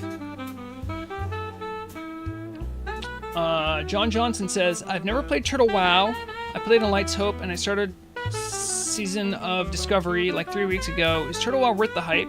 Looks kind of crazy how many people... Sorry, just disappeared. Do they got on their team, and how fast do updates come? Nothing's fast on Turtle WoW. Thus the turtle. The community is the best selling point of Turtle WoW, and is probably why a lot of people that play on Turtle WoW say it's the most vanilla-like experience, because it's very, very community-oriented. Things that would differentiate it from Season of Discovery are such wild things like GMs actually answering tickets, appearing and helping you. RMT is at a minimum. You're always going to have some. Body, actively hunted down, searched, and destroyed. The kind of things that you would expect Blizzard to do, Turtle actually does. So that's probably one of its best selling points. In my opinion, that's the most hype-worthy thing at times. Content's slow. It's because they use the old vanilla client, so making content for it's difficult. And in the spectrum of what is Vanilla Plus, it's a lot more conservative. Hopefully that answered your question.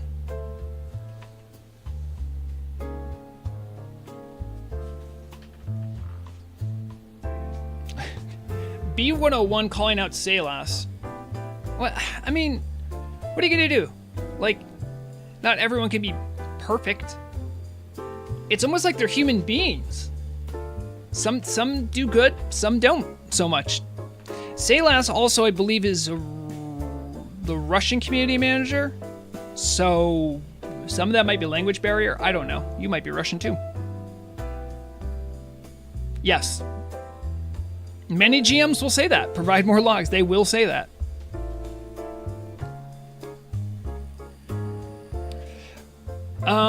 Yeah. Yes, John Johnson. Actual GMs are great. I'm not a GM. I'm not a member of the team. But because I've done content for a while for Turtle WoW, I do have like a media GM account. They have a GM island. When I show up there, I see GMs hanging out. It's great. The roleplay scene here is active. They actually have RPGMs that help facilitate events. Telebim is a good deal size smaller, but has a very nice tight community. That's good. If you like world PvP, PvP, any of that might be more your vibe. They're smaller, so getting groups might be tougher, but they're also a very tight-knit community. Very welcoming. Depends on what you mean by pay to win. So I can't buy gear. I can't buy in-game advantage exactly. Because to everyone, pay to win is something a little different. Where they draw the line with pay to win is a kind of where I draw the line too. It's all convenience items. So convenience items like a mobile bank, a mobile vendor, a mobile mailbox. Those things are definitely convenience items that can give you an advantage, but you can't buy boosts. In fact, if you offer to pay someone to boost you, you can actually get banned for that. GDKP, straight out. You just can't do that on the server. You can't even do tithe TKP on the server. They do not like that. They don't like things that openly helps RMT. Yeah. So I'm trying to be fair that some people do consider that pay to win, and I can't disagree with them if that's their perspective, because the fact that when I go farming, I don't have to run back to a vendor, or I can shove stuff in my bank, or send stuff in the mail, or put stuff on an auction house. That's an advantage. That is a gameplay advantage. It doesn't give me an advantage in PvP or PvE necessarily, but there is a level of advantage there. Having more bag slots can make things more easy for you. So it's an advantage, but it's a lot less egregious, I would say. So I hope that informs you for that.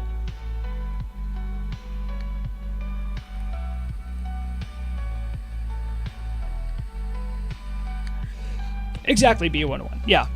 But I am trying to represent those that feel that those things are pay to win fairly, because I think that is a valid point of view. And I don't know John Johnson, so he might feel that way. So yeah, I don't personally. If there was something like paid boosts or gear or anything like that, or priority queue or something, like I'm good. In fact, I flipped out when they did loot box eggs that one time. So I consider myself a lot more strict on monetization. It's also, by the way, John, another thing to keep in mind, it is an international community. So if you play at weird times, you might not. I mean, the broadcast language for Northernr and Telebim is officially English, but there are groups of people that will, within groups or their own guilds, speak different languages. So you might run into language barrier sometimes. There are Chinese players and Russian players. They're not even using the same alphabet. So that could be a turnoff for you. There are Chinese servers that are separate. They have a separate team, but, that does exist.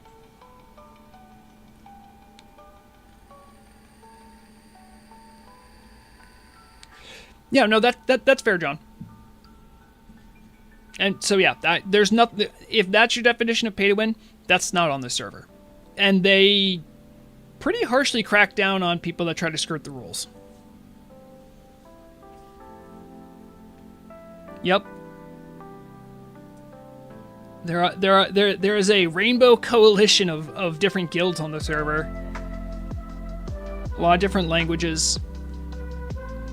It would be cool if they had a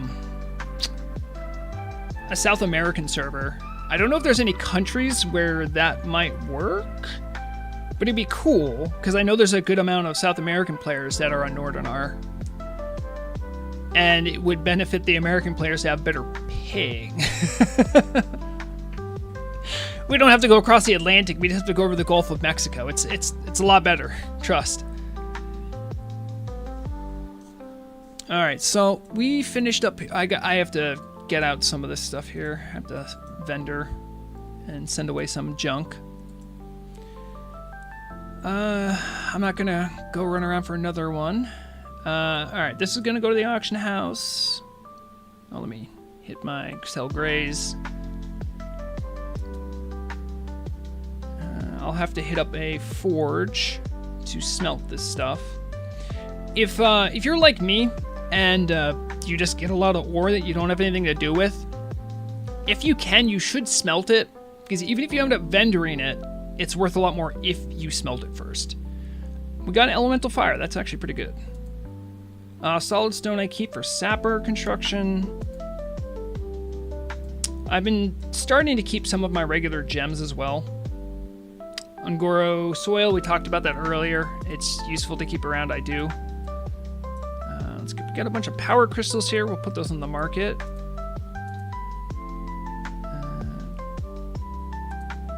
I'll keep some of this stuff around. That was from other stuff before too. And this can be, all right, so what I do is, not that everyone needs to know my personal, how I do stuff. What is this? All right. Let me get my mailbox out. See a convenience item right here.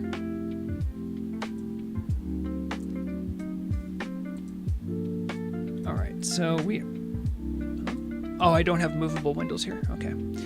So I send certain things to Molsar, who is like my herb bank. I'm probably going to vendor the Sansam because I have plenty of that. So the valuable herbs and elemental stuff goes there. Unferth does my... Now, I'm going to send the ores because I'm not smelt... Does anyone know if is there a forge in Ungoro? There might be. I want to wait to see if someone answers that. Unferth does my disenchanting and has my gems, so that will go there.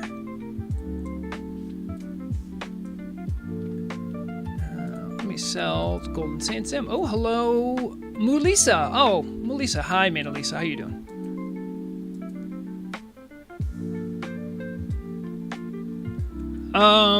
How do you not have mobile windows? Do you not know?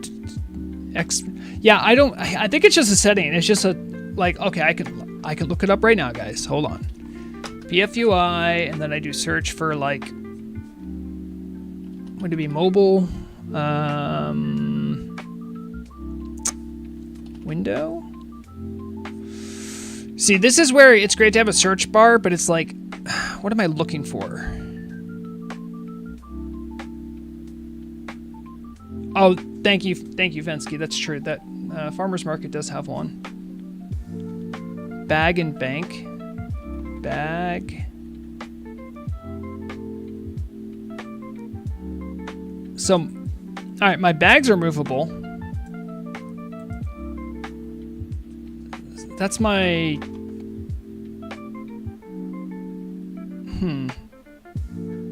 What do they call it? Move. So I'm gonna try it. Movable. Movable. That's the only one I can find. So I can't. Oh wait. Okay, I can move it.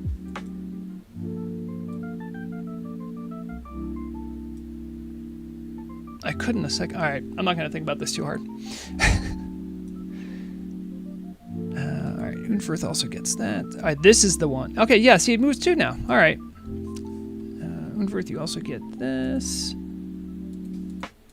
Oh, so what I do is I send that to my bank, but when Shabiji finally gets to a forge, I'll log on to Unverth and then have him return all the ore, and then she'll smelt it right there. I also have Vinay, who does my consumables. I usually keep Ungoro soil on Shabiji because I have the evergreen pouch that I use every now and then. And let's see about putting these crystals up on the auction house.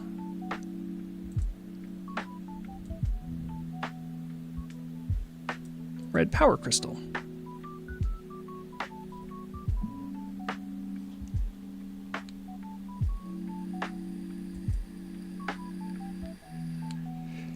See, I'm fine with selling low, because like I don't really have a use for them. I'll post the whole stack count. Yeah, that might be a bit much. How about I do stacks of 10?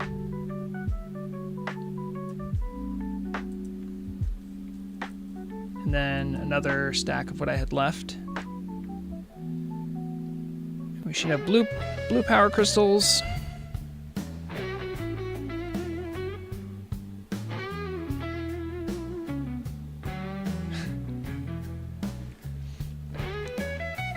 It looks like since I last sold these, blue went up a little bit.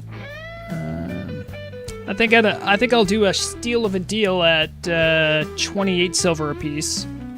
That way I can maybe sell these at a lower markup, but a bigger bunch. We'll do that. I think I have yellow. There's yellow.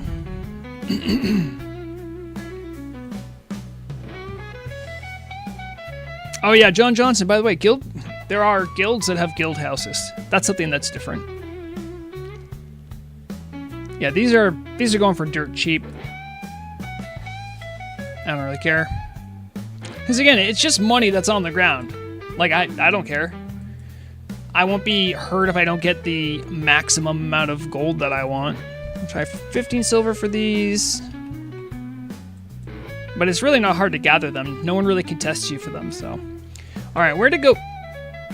Oh, Ren's in the air.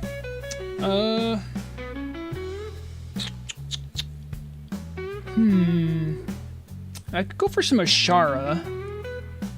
If I go to Ashara, that might mean Ren might have trouble getting over there. Hey Ren, I'm going to Ashara. Just a heads up. Oh yeah, you're a druid. You have Moonglade. Alright, I'm not going to worry about it.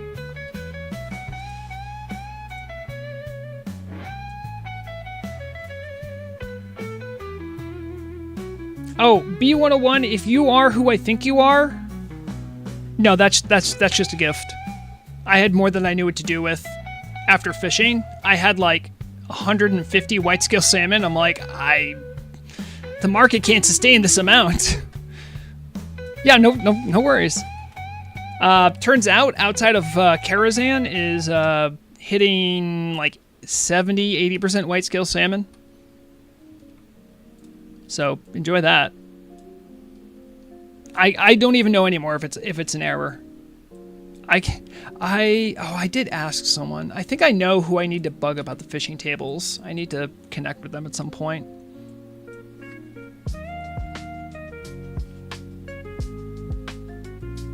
Yeah. Well, so L'Officio Chocolat, it gives you dodge and some defense. It's an amazing food for tanks, especially bear tanks. B101 is a bear tank that I raid with, so obviously I'm helping myself, I'm helping them. It's a good thing, but white scale salmon, according to like vanilla databases and according to Turtle WoW database, should not be ever caught at 70%. That's the weird thing. So something's janky with white scale salmon.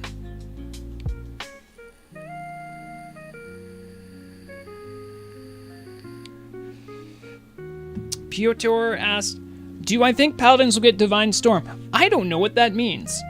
I don't play Alliance, really, at all. But you know what? Because, Piotr, you are a regular viewer, I'll take a look. I will educate myself. Divine Storm WoW.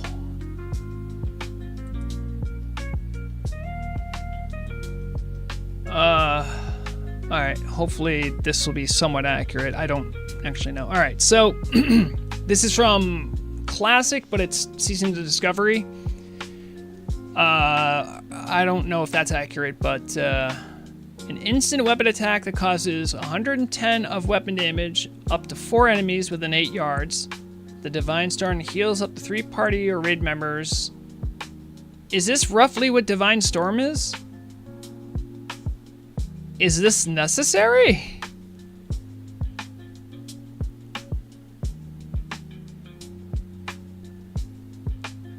Evan says Divine Storm is an AoE attack that heals the paladin and other party members.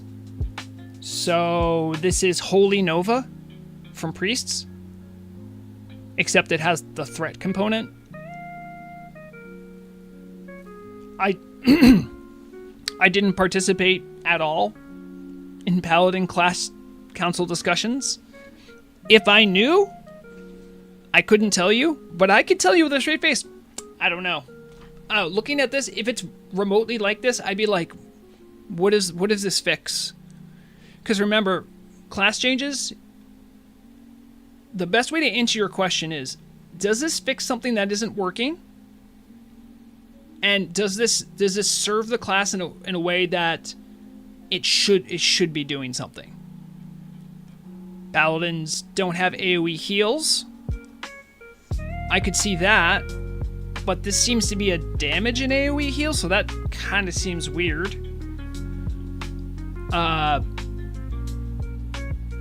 So I could maybe see an argument for AoE heals, maybe, but I can't see the argument for AoE damage and heals at the same time. That's just my take. I have no idea what Paladins did. Maybe they are getting Divine Storm, but I could not tell you, Theotor, with a straight face. I could not tell you truly. It fixes the disbalance of AoE DPS spell power versus attack power Paladin. Oh, it's ret AoE damage. I'm gonna be straight with you. I'm gonna be straight with you here.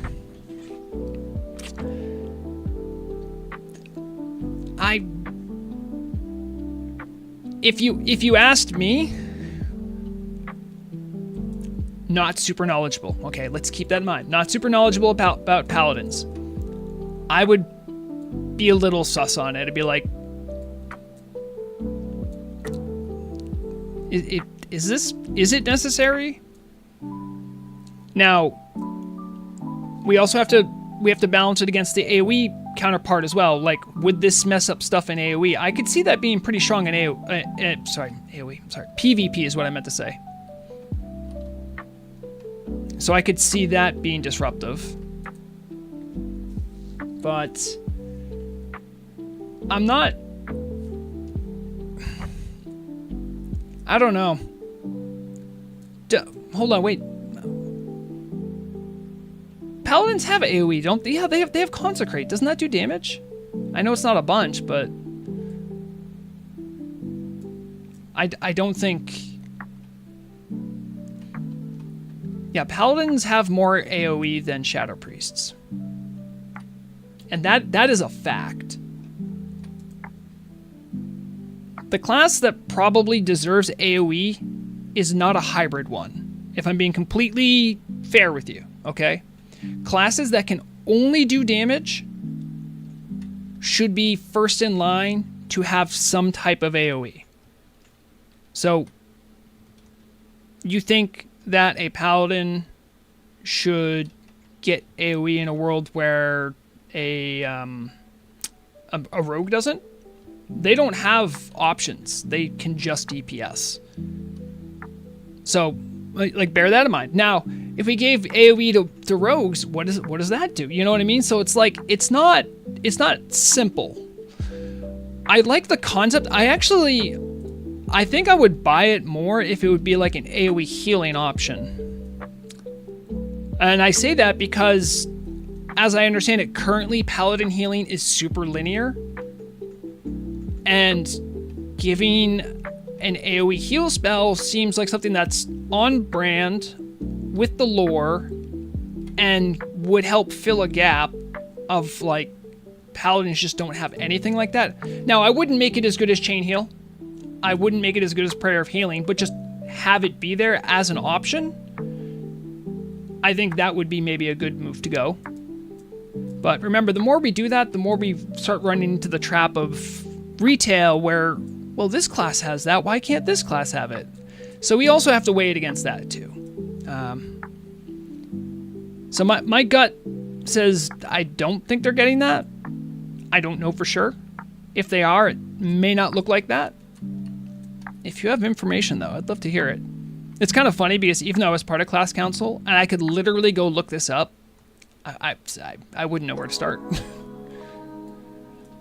Rogue Rag, Paladins never had any AoE besides their aura, that's it. Even Consecration was a talent. Oh, is Consecration a tank-only talent?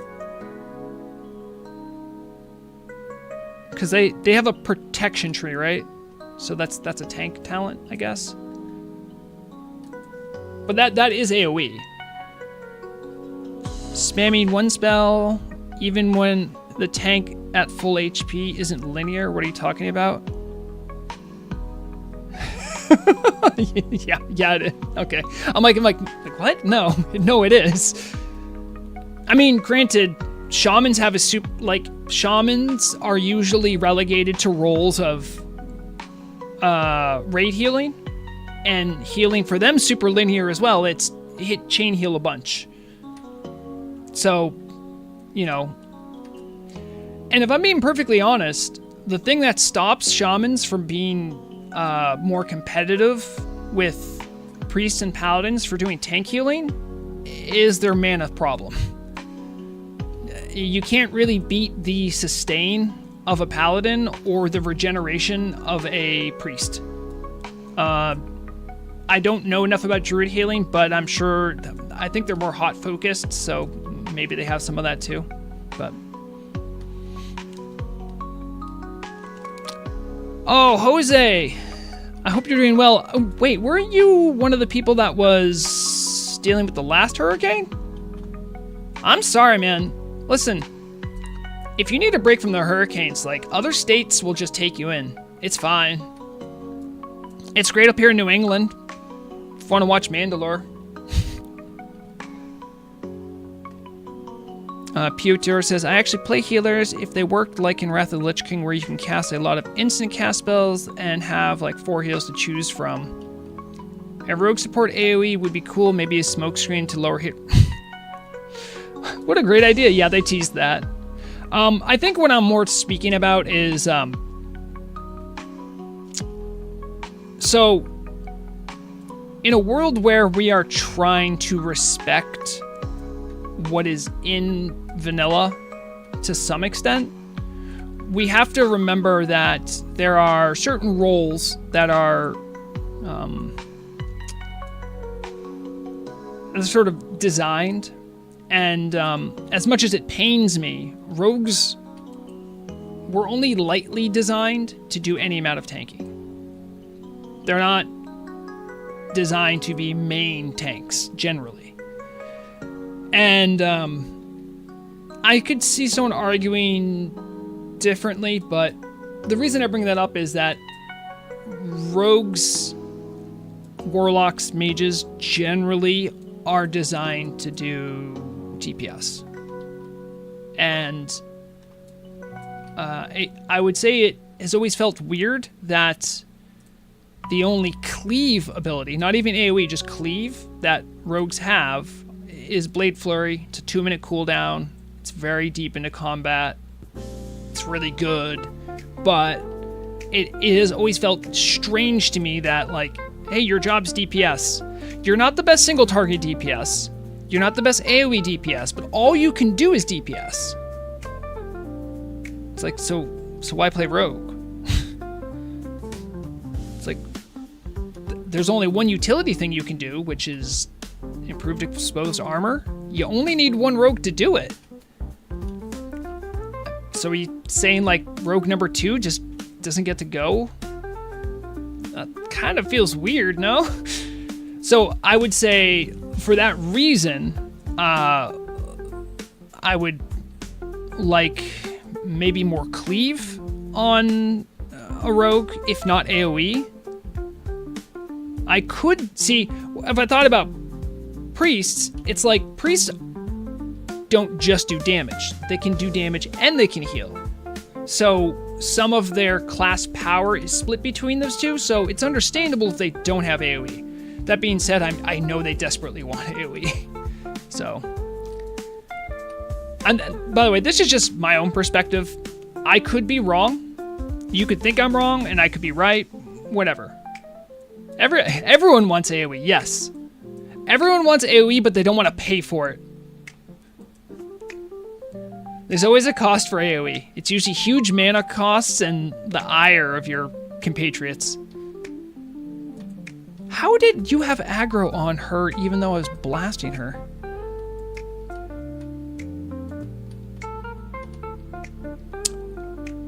Yeah. Yeah, Raukangren. Really hate dryads? I don't hate dryads. That's Fensky? That is true. Priests do have AoE. It's Holy Nova, and it is... Of all the AoE spells, it is certainly one of them. I can say that much. It destroys priest mana and has a no threat component, which is like cool, and it heals, but it does a lot. It does way more than it like needs to. It's a very unique spell, I will say that. I kind of like it, but man, if you're a priest doing it, you better have some mana potions, because otherwise you're doing nothing. Any mobile game suggestions? Do you know if Turtle Out is still in the work on the mobile port? Apologies again for the question interruption. By the way, I love the VTube skin, Mr. Orc. Yes, this is my VTube skin. I killed a human and I use his skin. There haven't been many. There was like one small progress update on their Turtle WoW 2.0 client, which I believe is the one that will be able to be used on mobile. They said when they first announced it, it's a next year kind of thing. I expect we're going to see more updates next year, but all my inside information I've got from it is that they're just plugging away at it. There's another person I got in contact with that let me know sort of where they're at progress-wise. There's some things that are like oddly like already done, like ready to go, but then there's other things that are very hard to swap over. That's taken the majority of their time. Again, I'm not like a super code brain guy, and even if I was, I might say too much and they get in trouble. So this is good. But the plan is still in motion. They have not canceled that. As far as a mobile game suggestion, not a big mobile gamer, but I actually do have a suggestion. The game Slice and Dice. I think it's like a one-time purchase, because I won't do freemium games. But Slice and Dice, I played that. It's very fun, strategic. It's good. You can sit down, play 15 minutes. You're good. So that's my suggestion.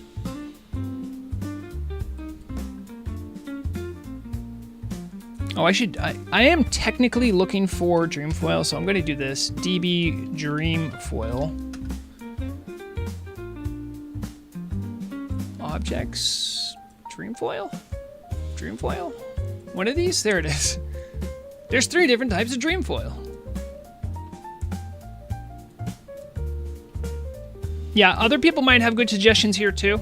I'm not a big mobile gamer. Oh, look at this. We got some. We got some right there. Oh, there's 2 Dreamfoils. Let's go. I like hunting down Dreamfoil because Obamsoin needs a lot of Dreamfoil. Those flasks? Are you kidding? And then Greater Arcane Elixirs and Mana Potions. I can never have enough Dreamfoil. In fact, if you find yourself with an abundance of Dreamfoil and have no home for it other than the auction house,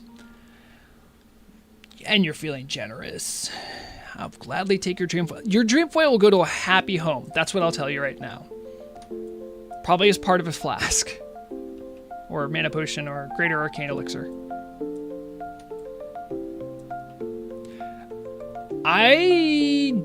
So I used to have a trade with Chill where we would trade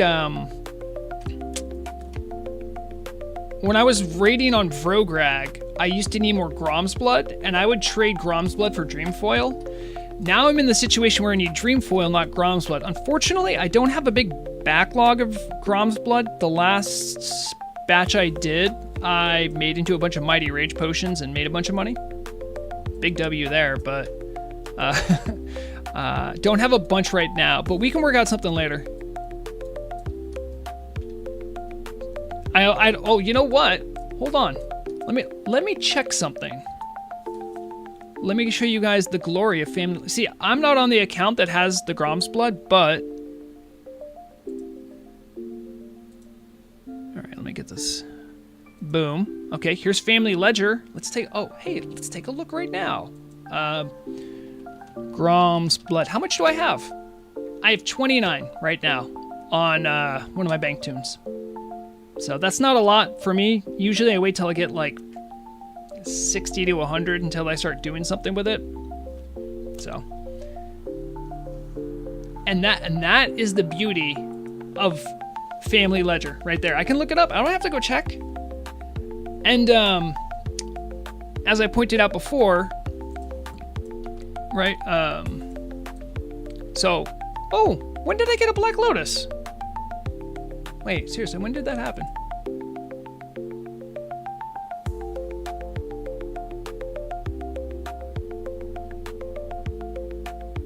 I just got it at some point. Didn't even notice it. Wait, no. Yeah, I did. Okay, well, that's awesome. Anyway, so see right here, when I do the mouse over, it shows me how much stock I have on this account. So I can see that Vrograg doesn't exist on this account anymore. So that's actually a misnomer. So it's just Shabiji. And my bank tune is on another account. So I don't actually, so if I did that with Grom's, but I wouldn't be able to help B101 there know how much I have. Family Ledger, with one click, I know right away. Yeah, it must have been. According to my loot log, that was the case. You guys can't see because my face is in the way, but yeah, I got 3 Dream Foil and then a Black Lotus, so probably came on one of those. Time to ban? Ban? Yes. Gotcha.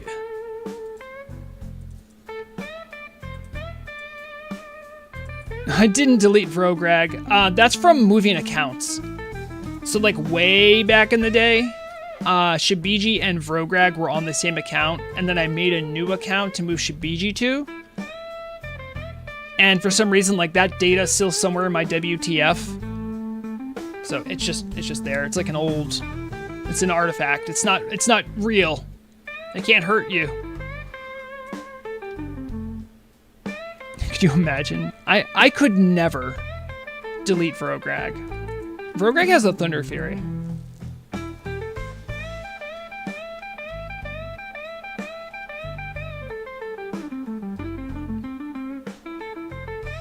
Did you delete Vrograg and used your streamer privilege? No. The best streamer privilege I got today is I keep getting periodic cascade of roses from Ren, and if an animal gets too close, I'm getting the benefits of Soothe Beast. That's my streamer privilege. I mean, hey, it's good, but I'm not gonna. Oh, more Dream Foil. I don't know why it's not getting farmed right now. You'd love to see it. Yeah, so way back in the day, like 2022, like that long ago, you just had to petition a GM and you could switch accounts. It wasn't that difficult. When you have thousands of people on your show, like thousands and thousands, GMs can't keep up with it. It is a time-intensive process, I believe. So, yeah. What do we got? You got some. Hold on. Let me pay you. Here. You're a strong dryad. Ren has saved my ass a time or two. Yeah, Ren's awesome.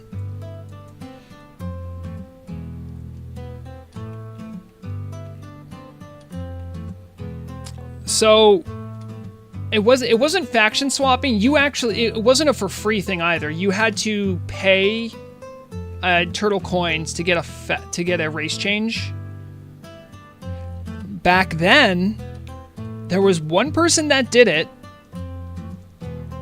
and it was time intensive and it was not perfect, and it was all sorts of jank.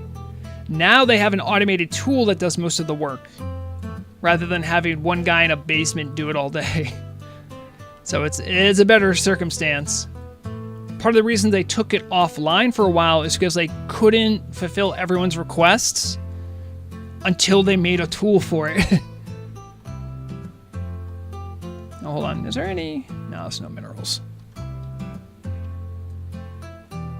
Lexi used to do it all. Yes. Well, Lexi did it to get more pets. Lexi's a pet fiend.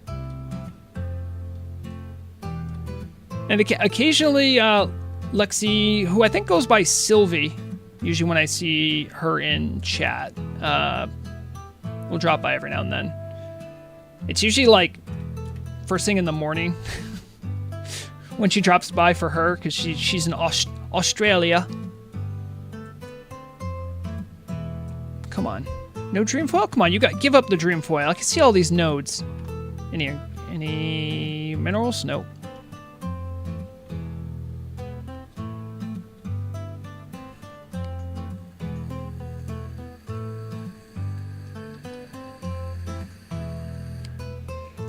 I'm gonna go out to that little peninsula. It's probably just gonna be a thorium vein, but what if it was a rich thorium vein? Yeah, Lexi's great. A pillar of the community.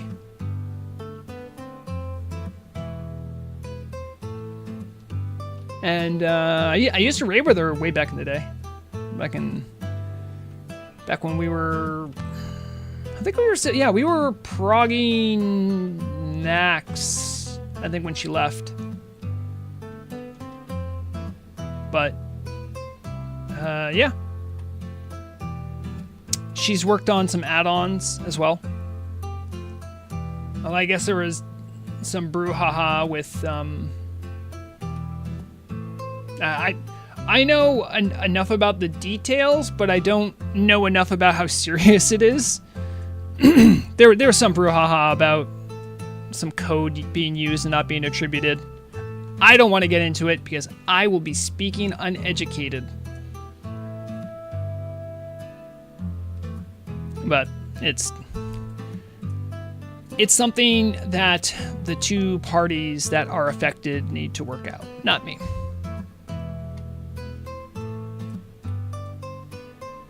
Yep. Yeah, I've been raiding with B101 pretty much ever since you got on the server. I'm trying to think of when you joined.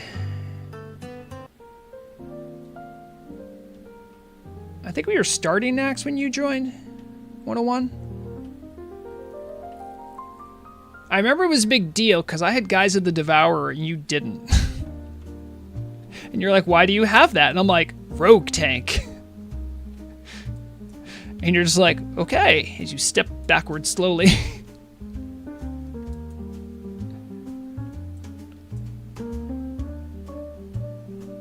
Oh, okay.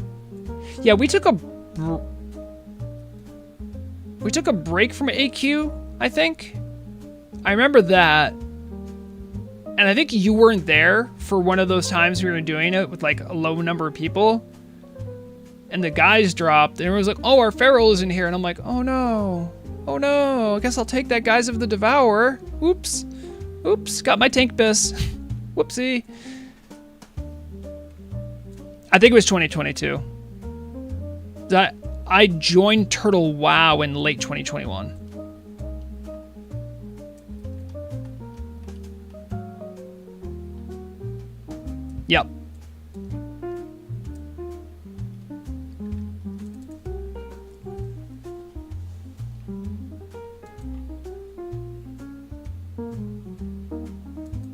Can Shabiji fry one of those giants? Yeah, sure. Hold on, give me a second. Hold on, let me set up here. I'll even put on my frost armor, like a good mage. Where's my trinket menu? Hold on. Probably don't need the Tooth of the Backlord. I should have my carrot on. Why don't I have my... Alright, never mind. Alright, I probably won't need you, but I appreciate the vote of confidence. I'm gonna just do this.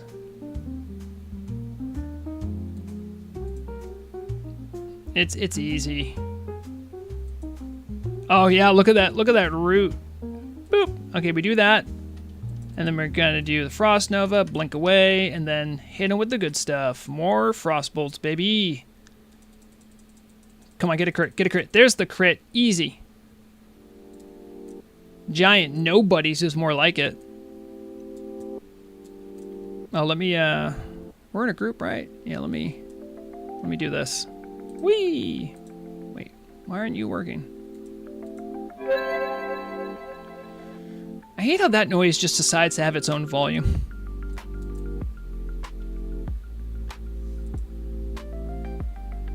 No AI even, yeah, exactly. Yeah, I'm just so good I don't need arcane intellect. I'm just kind of goated like that. What can I say? All right, we have the correct... Wait, what am I checking? Check it, that buff. Oh, I got Emerald Blessing. Oh, cool. So you've done Emerald Sanctum at least once. Thank you. With this, I don't need spell hit on guys that are not level 63, right? Because I don't even have improved Frostbolt. I just have Elemental Precision, but I get 6 from that, which means I can hit level 62 mobs, and I'm pretty sure my gear has some hit. But movement speed, now we're talking. That's the real win.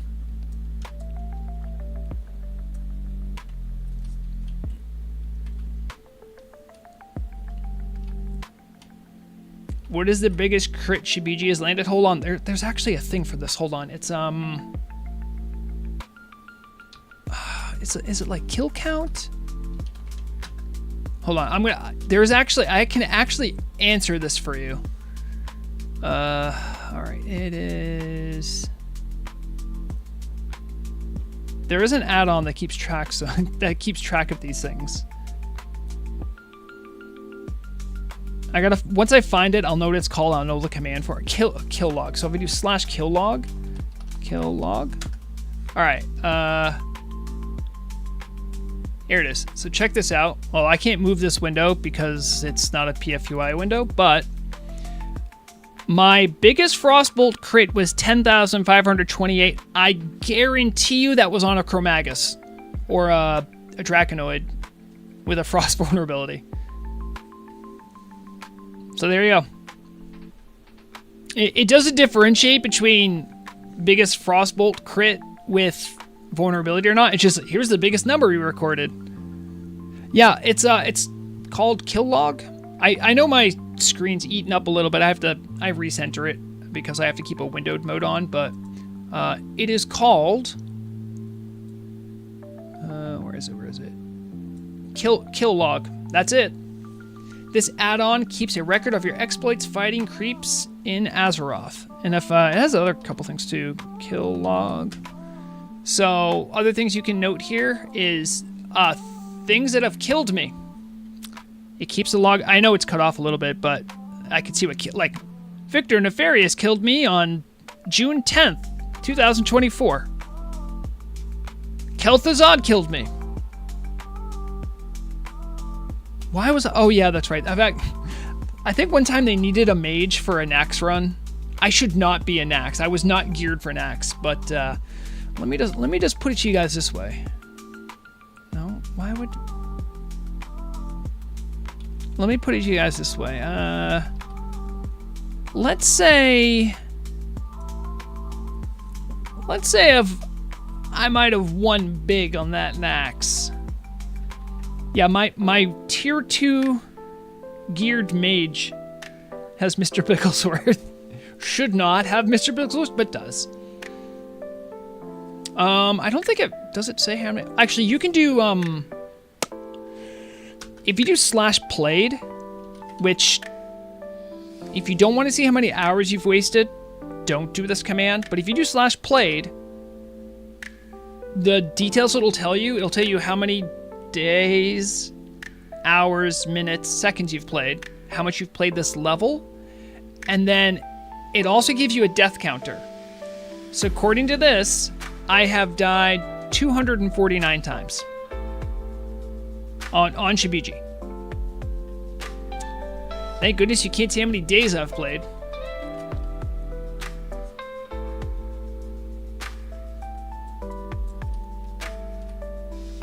Rookie numbers, yeah. Well, Shabiji's my trash mage. I've only recently tried to take her to raids. Let me put it to you guys this way. Let me put it to you this way. I have had this tune at level 60 since 2022. Okay? I am not even honored with Zandalar yet. That tells you how much I care about this character. You dang right the rookie numbers, because I'm not trying to be pro. I mean, when you raid enough, you're gonna die. Unless you are doing like hardcore raiding. Shout out to all my homies from Hard Chores. You're gonna die. It's gonna happen. It is a statistical certainty that it will happen.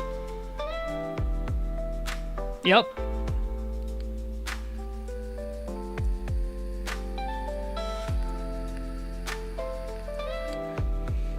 Yeah, I boosted the crap out of Shabiji with Rograg, I think.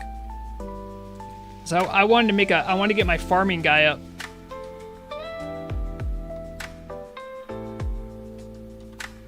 Any minerals? No minerals. All right. And we'll go south here a little bit.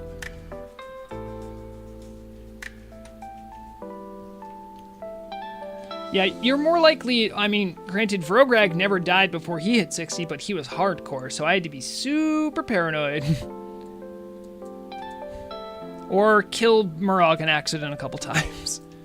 I mean, it happens, right? It happens. I did lose one character before Vrograg.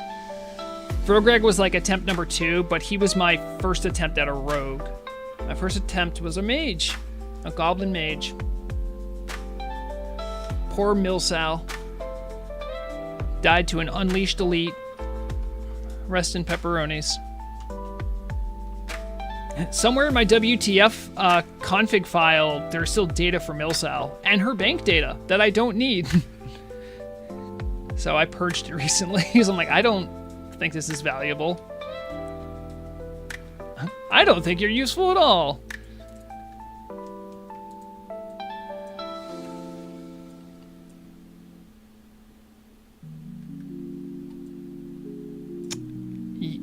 Well, I thought his paladin was 58, but yes. I mean, when you're high 50s, you're high 50s. But yeah, one of our main tanks and homies in Blackwing Guard had a tragic fate befall there. I saw the announcement for the level 58 paladin, I think it was. Just died to AFK in a respawn. I didn't know about a second one that died, though. Everyone loves Tat. Tat's great. Sometimes, in fact, right now, he usually runs an AQ 20, and he never talks in voice. He sometimes will, but when he runs the AQ 20s, he'll actually talk. So if you're someone who always wondered what Tat would sound like, you sneak into one of those AQ 20s from Blackwing Guard, you can hear Tat. He's a real person. Pretty sure. What's that? Rich Thor. All right, we're gonna go for the Rich Thorium first. Then we'll get the Dream Foil. We could get an Arcane Crystal. Oh no.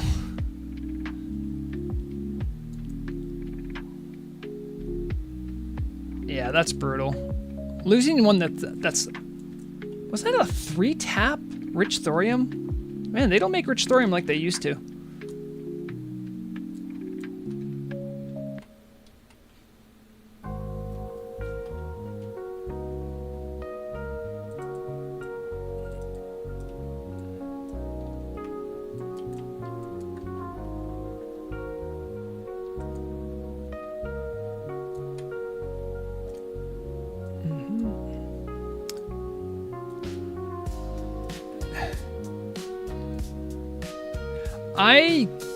I actually, ultimately, I think it's healthy for the server to not have rich thorium veins be tied exactly to certain spawn points because they were just getting camped to oblivion. Now miners have to wander around everywhere and hit them all and hope that one respawns as an RTV. I think it's a win. What is this person doing? Nerds of a feather, huh?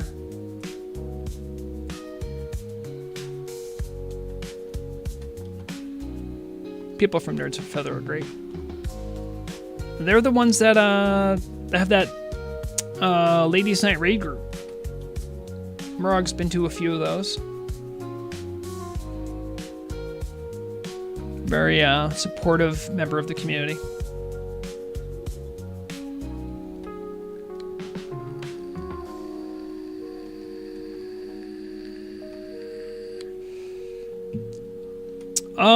Jose, could you elaborate on that?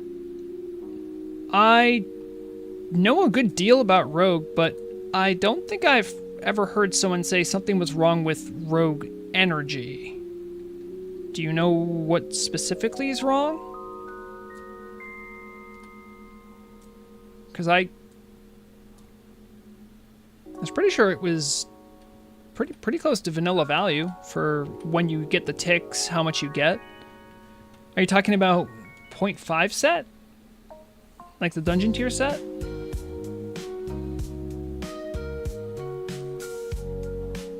I can't attest to how it works on cats. I never played them, but I'm sure if there was an energy regen problem, we would hear it. It's annoying that you lose combo points if you click something else. But that's just annoying. That's just, hi, welcome to vanilla. Things are bad.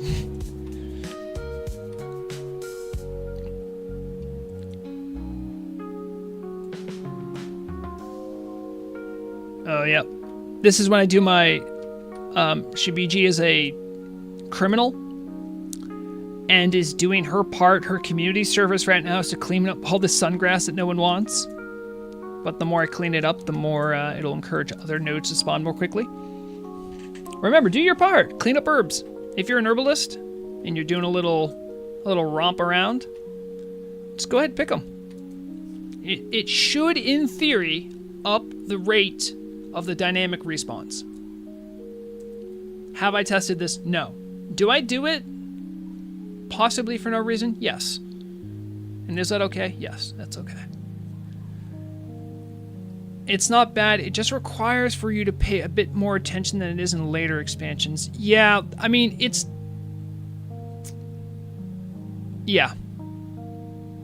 I don't know if that's something I ever brought up in class council.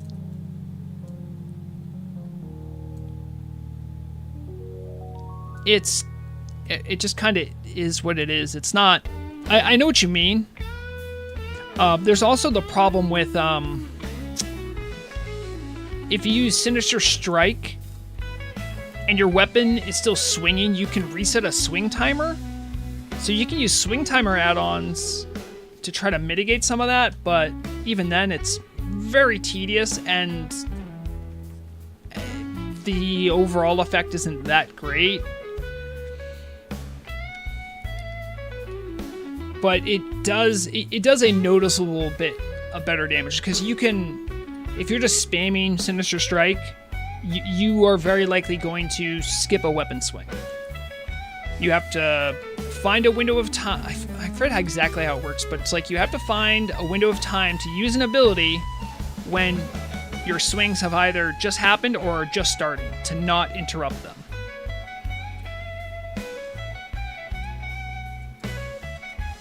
Same. That's nothing like RTV. What are you talking about? We're gonna go to the southern quadrant. Oh wait, is that I'm not gonna get that one. It's all the way over there. It's all the way over there. I'm all the way over here. Is there a way to cut? I think there is kind of a way to cut through here.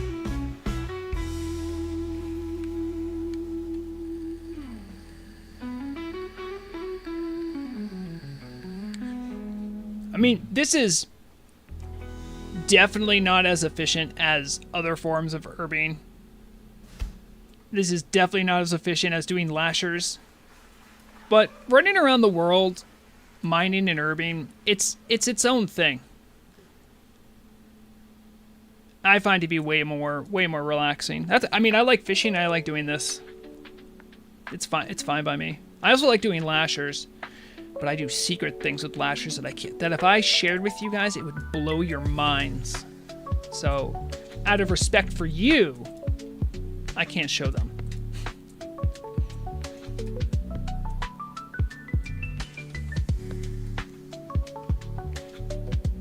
Also, I mean, something's got to stay sacred. Lasher runs is me time, okay? When will I interview Dave? Oh, you mean designer Dave?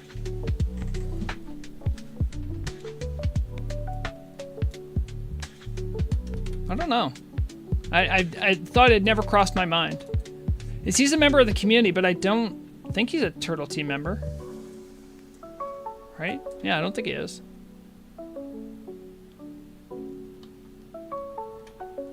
Vic the D. I can help with shaman stuff, but enhancement is kind of a blind spot for me. I have a question regarding Wind Fury and Storm Strike not showing the number. The number of charges left? Because Storm Strike gives you 2 charges of increased nature damage, I think.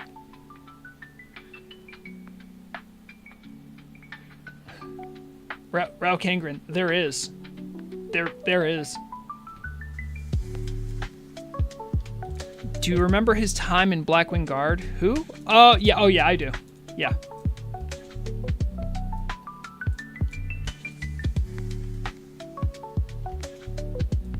I wasn't there for when he left or whatever happened. I heard about it, but I didn't get his side of the story, so I don't got any particular beef or things with him, so.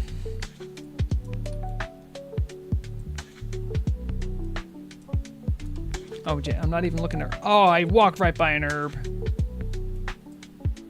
and it was the sungrass. I mean, yeah. Ren will get the sungrass, surely. Meaning when I hit with either of them... don't worry, Vic, I'll try to help. I'll read it after 101. I'm not gonna read it mid-chat.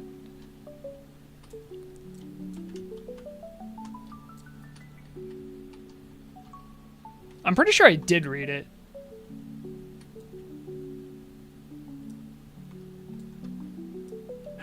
What's this? A Mountain Silver Sage. Oh, jeez. Oh, I'm in combat. That's not great. Oh, and I just ran through all the dragons, didn't I? Oh, I did. That's a Frostbolt. Oh, boy, I would really like to just...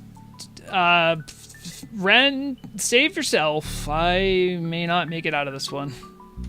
These are hard-hitting elite dragons that are immune to frost. Out of combat yet? Come on. Come closer. Am I safe over here? I am.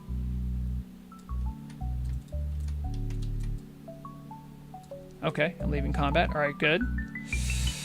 Be careful, Ren. Alright, I gotta work my way back to that mountain silver. It's mine. I saw it.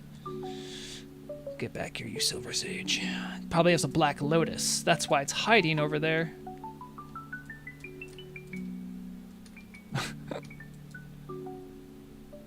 using the... Oh, geez. I didn't mean to do that. Alright.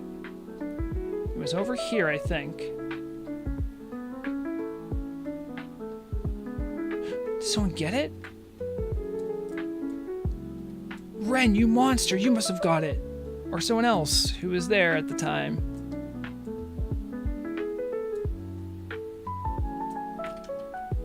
Oh wait, that's a mithril deposit. That's not, yeah, that's... I ran back for nothing. Okay, I see, sorry. So I can't read party chat when I'm looking at my overlay. So if you say something and don't react to it, I will eventually look at it, Ren. It's not you. But I'm trying to make sure I can actually see party chat. Good to catch you streaming. Time to chill. Hell yeah. Thank you, Ed Netty, for the resubscribe with Prime and testing out my plugin that makes text to speech. Looks like it works. Thanks. Yeah, we chillin', friend. We're searching for the dream foil. The dream foil search is real. Because the dream foil need is real. Shabiji just... Not Shabiji, sorry. Oh, Bombsawin just rips through the stuff like it's water. Because if you're an elemental shaman in today's meta, you have a chip on your shoulder. You have something to prove. You don't go to raid with anything but the best. You can't. If you have a chance to beat a mage or a warlock, you need to take that and you need to show them that the elementals can do it.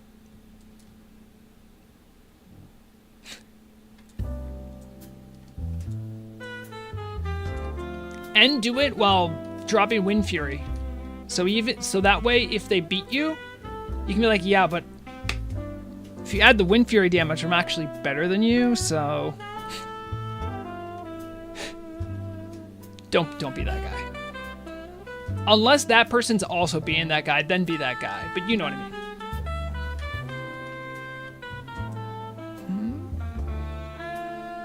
Look at all this sungrass people aren't picking. I'm over here trying to help the dynamic spawn rate of herbs. No one else is doing their part.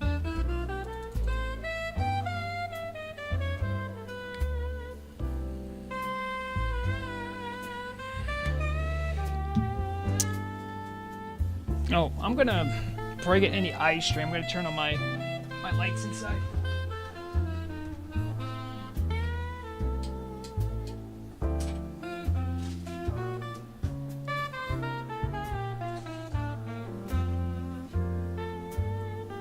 Say hello, Mandalore. Okay, I don't know if they heard you.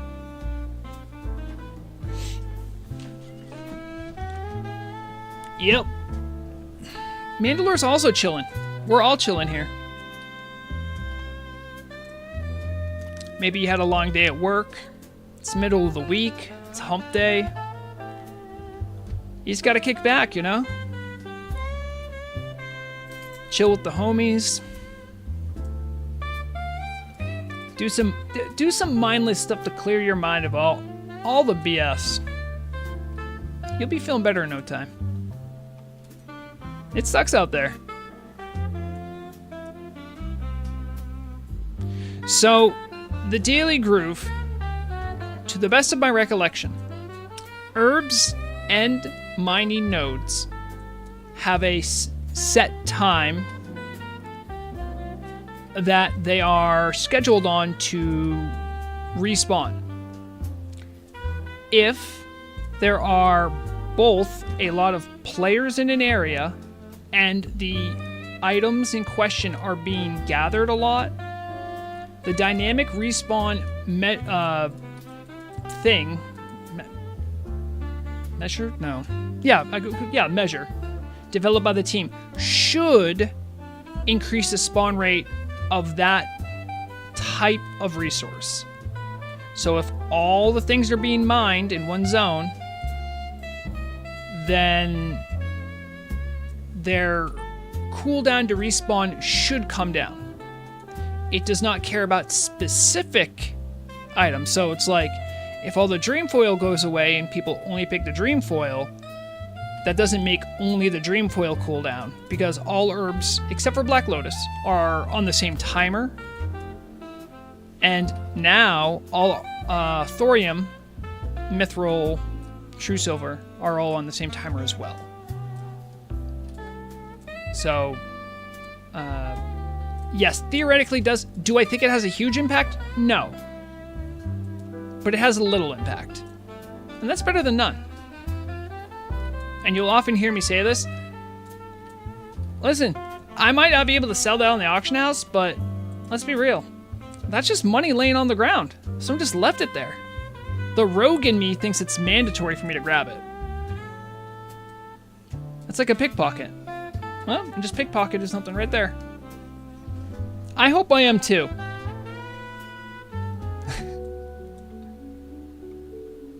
I also hope there's more uses for golden sand sim at some point.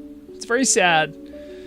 It's like holy protection potions and elixir of greater nature power. Is there anything else I'm missing there? Yeah, I think that's it.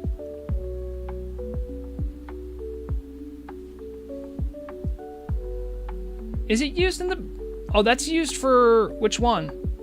It's not used for the spell damage one, because that one takes... Ice Cap?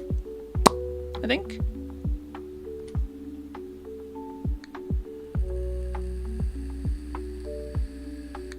Or is it Silver Sage? I can't remember. It uses one of them. 2% haste food, yeah. Obamswin uses the spell damage food, of course. And seemingly also... Nightfin, because it stacks and very mana starved. Need mana. The haste one stacks with the agility berries. Okay, that's good to know. If I ever go raiding on Vrograg again, that's good to know. All haste is good haste for a rogue. Oh jeez, those things got some lightning on them.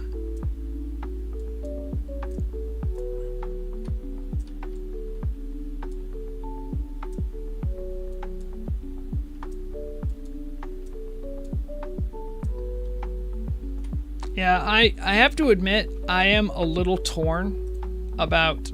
Not torn. I am torn, as in of two pieces. Of two minds, in fact.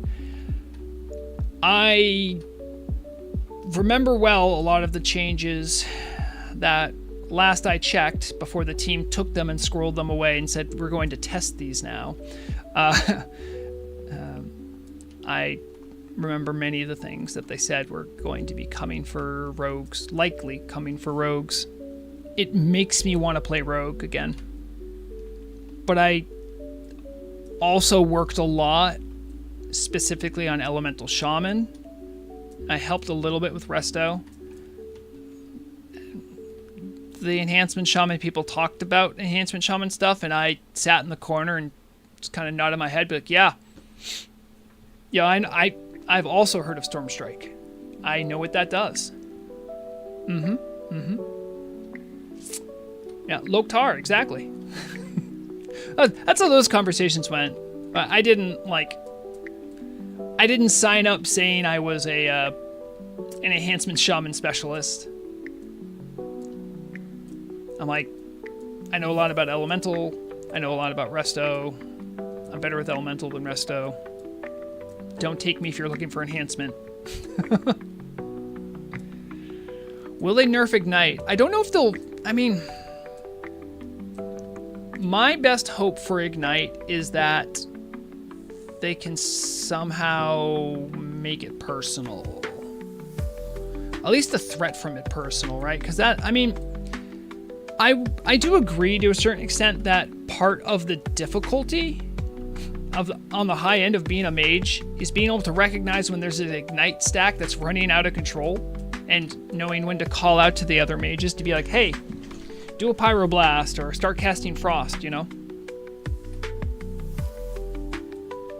But that's much more like a high level where that kind of execution happens. For newer players, that threat thing with Ignite is a nasty surprise. And the way the damage is distributed is not equanimous. It is based on whoever started the ignite. Full stop. If you do not know how ignite works, it's okay. It is a complex and strange math, but it works roughly like this. It is a talent. Oh, actually, I can show the talent. I'm on a mage. You take 5 of 5 of this. At 5 points, the bonus goes up to 30%. So when you get a crit, let's say the crit, even math number, right? Let's say you crit for 1,000 damage with a fireball. Ignite says, over the next 4 seconds, the target will take 30% of that damage through Ignite. Okay, following so far. Not so hard, right? Okay, so that's going to do 330 damage. Pretty good. Here's the thing with Ignite, though. Let's say you do that Ignite. It's up, great. You're going to do 330 damage over 4 seconds. Oh, the other fire mage, he crit. Let's say he crit for 5,000. How much do you think that Ignite is going to tick worth? The sad thing is, it's going to tick for 330 damage. It's not going to tick for a third of 5,000. That's so. Ideally, when you start Ignite, you want the highest damage Ignite to be the one that starts it.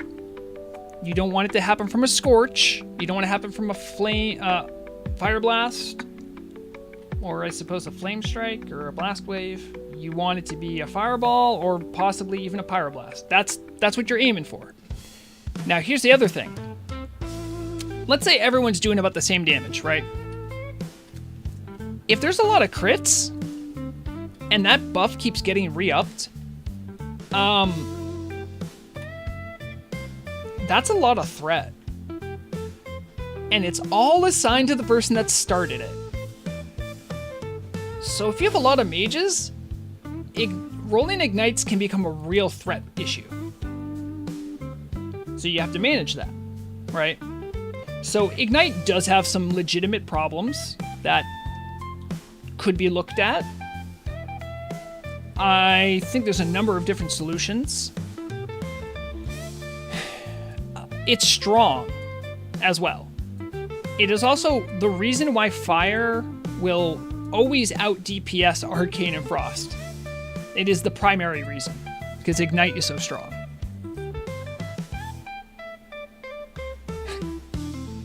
Scartman says, Ignite is fun. Hopefully they don't butcher it or nerf it. Thanks for the talk. Yeah.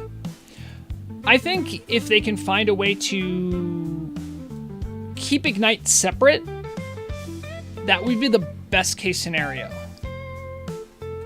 And that, I think that's something, when it came up, I think that's what I suggested. So remember how before I said like Ignite is like one little debuff? If each mage had their own Ignite, that would take care of the threat issue, and it would keep the damage a lot more even.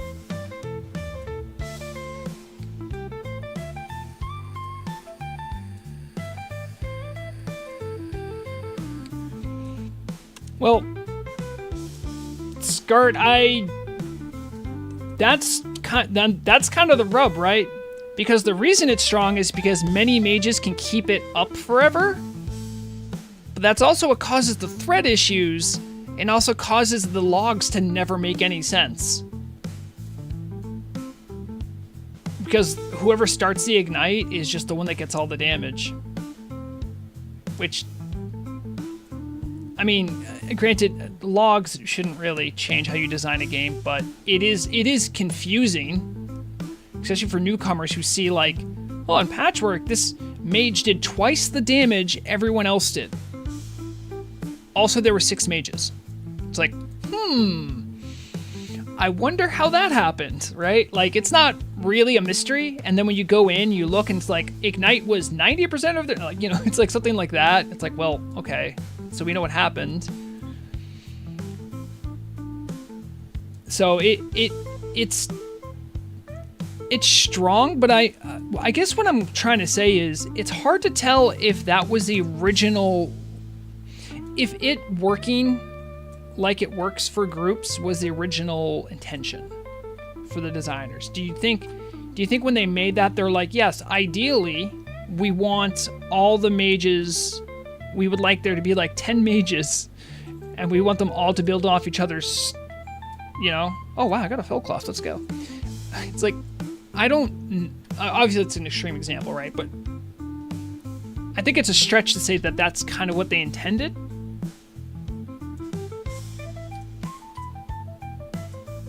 But I also think it has kind of come, it is more or less become part of Classic in the same way that, like, Wind Fury's broken. It's really, really good, but it's definitely part of Classic, you know what I mean? So, I'm not really sure where to sit on that one. I can see arguments for both sides. At the very least, fix the threat issue. Because that's panic-inducing. I guess it's a fun talk. If you want to have fun as a mage, I think you're gonna have to do Arcane. You have to convince your team to let you go Arcane and not contribute to Scorch or Ignite. Because that Arcane looks like it's gonna be the fun one.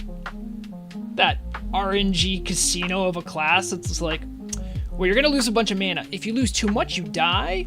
But if you don't, you get a bunch of damage. I'm like, sign me up. See, when I think about that, I'm like, maybe I should raid with Shabiji. I don't know. I'm definitely gonna test stuff on Shabiji when it comes out. I'm really excited for that. What do you think Arcane Mage is missing? Fun? A rotation? Damage? A spell that scales with spell power decently? A cast?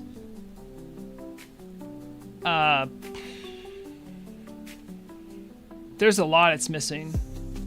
It has things, but what it has, it gives to the other specs. So it doesn't stand very well on its own. It needs a lot. If someone was to play Arcane, it needs to be able to do better damage. Like full stop. It needs to do better damage. Because it doesn't even compare to Frost. And Frost is part of its power is baked into PvP scenarios. So it's like Arcane can't even do that. It's like, ooh, maybe you're not so good. But it has really powerful tools like clear casting, arcane power. Even though it's rather underwhelming, what is it called? Brilliance Aura, that can be a nice utility thing. Arcane Meditation, amazing utility thing to have mana regeneration while you're casting. What's the other good one? Also, Arcane oddly doesn't deal with hit and resist nearly as much as the other specs because it has Arcane Focus and Arcane Subtlety. What else do they have that's really cool? Oh, Palm, Presence of Mind, which is crazy to me. It has Presence of Mind, right? Which says, when activated, your next mage spell with a casting time less than 10 seconds becomes an instant cast spell. Let's take a quick trip. Let's take a quick trip into my spell book, which is here. Here's Arcane. I'm going to count on my hand how many spells have a cast time. Nope. Instant. Instant. Instant. Instant. Channeled, not cast. Oh. Instant. Oh, these aren't offensive. Okay. Okay, instant. Super instant. Doesn't even respect global cooldown, fun fact. More instant. Huh. Not considered offensive. Well, actually, this one actually does work. The only one it works for, we got one. Polymorph. Instant.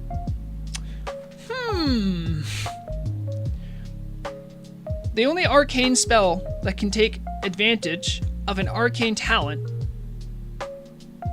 is Polymorph.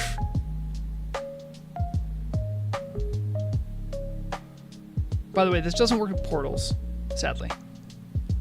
I don't think it does. No, I'm pretty sure it doesn't. I think those are channeled, that's why.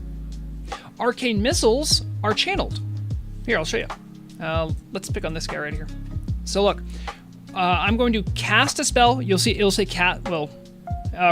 this is a cast spell. See, I have to wait till it finishes. Now let me do arcane missiles. This is a channeled spell. See that? So it isn't affected by presence of mind.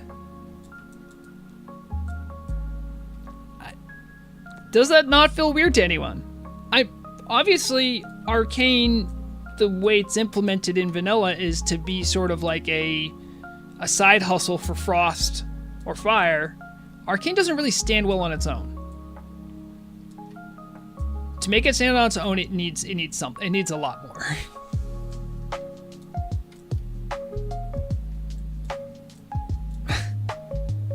The World Boss Mafia, I know. It's terrible. I don't even think the World Boss Mafia, better known as Dragon Watch, actually does Calking anymore. I think there's a Chinese group that does them. Also, you can technically get Tome of Polymorph Cow. Check it out. I bet you it's on the auction house for an outrageous amount. Tome Polymorph. What if it's polymorph? Is it? Might not be a tome. What if I spelled morph right? Would that help? There it is. You don't have to be in the World Boss Mafia. You just need 2,500 gold.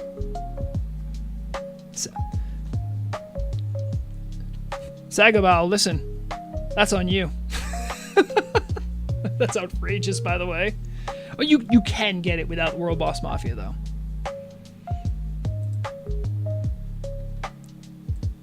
I would never, by the way. I'd want to get it fair and square. Anytime I go to ZG, you know I'm soft resing the polymorph turtle book.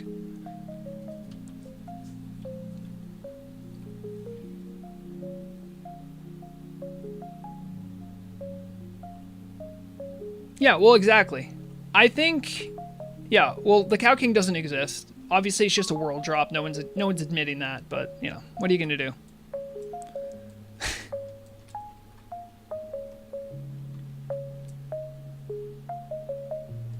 Yeah, Sagabal, that's exactly correct. It's very weird. It's like, the best way to put it, not maybe the best way, just a way to put it. The arcane tree is like a condiment for fire and frost.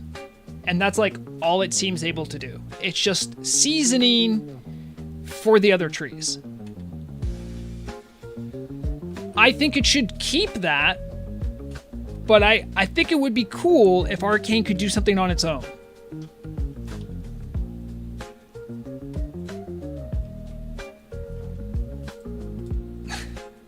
Dampen Amplify. Part of me really thinks Dampen and Amplify magic can do something, but I just like more than what it already does, which is in Raid it's usually used on Battle Guards or Artura, right? Because it's just physical damage.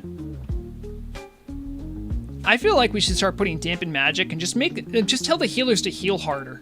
Like, that's on them. You could just destroy the parse of healers by putting Dampen magic in a bunch of things. Like tell the tanks, like, hey, listen, I'm just doing this to troll. If you get in any serious danger, like, just click it off.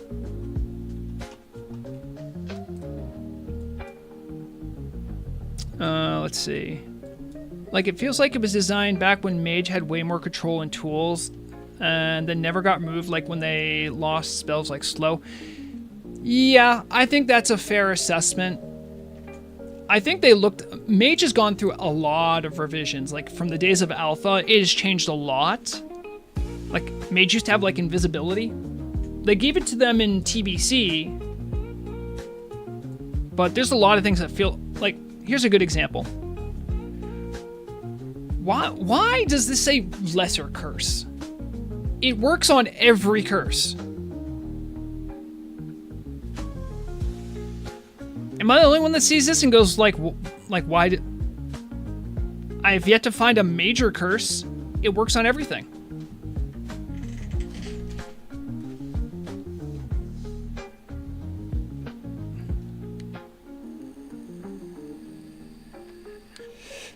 Yeah, Evan, that's exactly right. I remember TBC famously gave Arcane Blast, Tier 5 Tears Fall, Regalia, made Arcane Blast like a whole thing. It was great. I was back then I was like helping to figure out the early meta on Arcane Blast with 5 set, 2 set, I don't remember. It was a set bonus from Tears Fall, Regalia.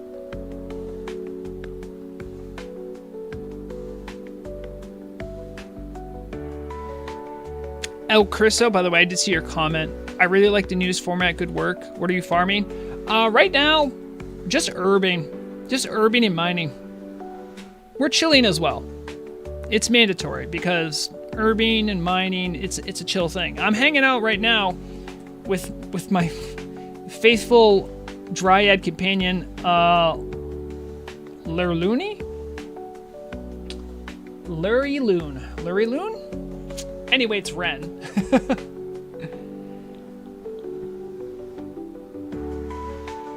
Well, yeah, exactly, Evan. But why not fix it now? If we're gonna fix some of the things that weren't fixed, like, can we change the name to just remove curse? I think it's time. I should have brought that up in class council. Been like, hey, as a matter of order, can we just change the name of this? There's no major spell. There's no major curse.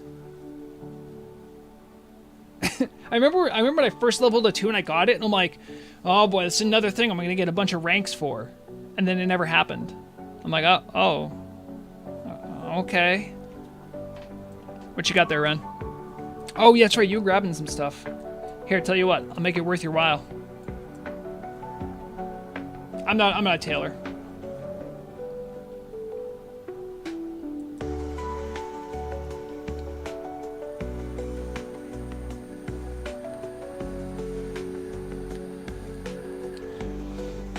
More complex curses. A game as basic as vanilla. Are you sure complexity is what the people want? It might be what you want. You might even be right, but I don't know if the people are ready.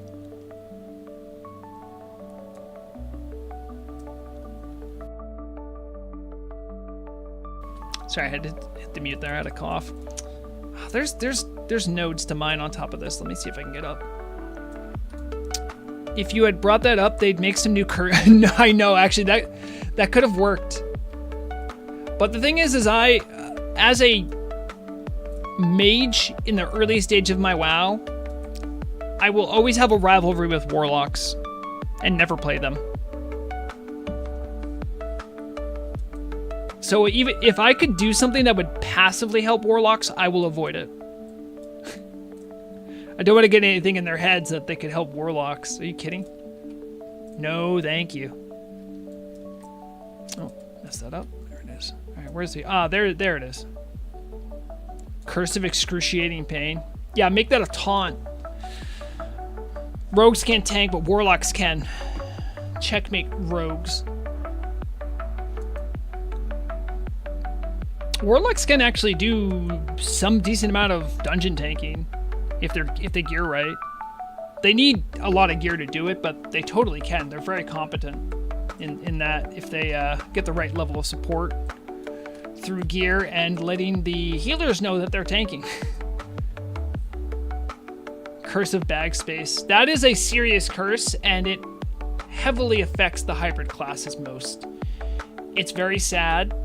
if you or a loved one are affected by hybrid curse, cannot be removed. It's actually a greater curse, so I can't help you. But yeah, if you or a loved one are affected by hybrid tax, you should consult with your guild and try to find one spec you will swear to never do. If you do tanking, you might have to only do that.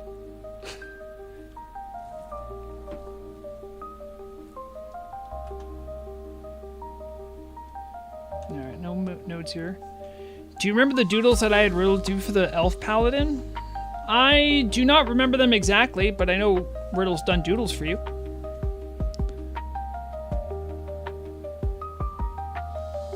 Yes, Evan, that's true.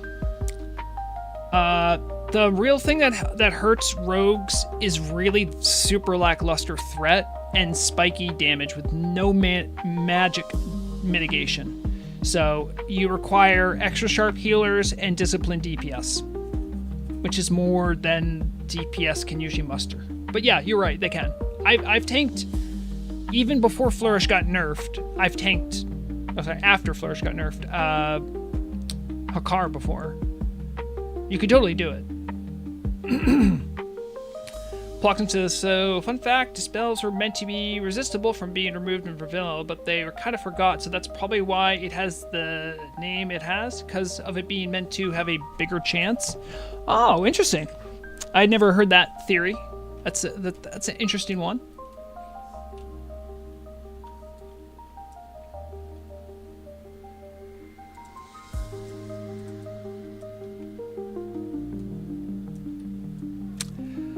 Vin, I am. If you look closely at your screen, you will see the disguise icon, and it says my disguise is on. I know it's tough. I have to explain this to people, but humans cannot wrap their mind around how beautiful of an orc I am. So I take on this guise to help them. Even though humans have diplomacy as one of their racials, I think we all know they're not so great at it.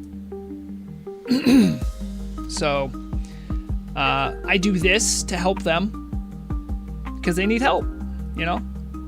And that's okay. I think it looks hideous, personally. My orc form is too beautiful. I haven't done it yet.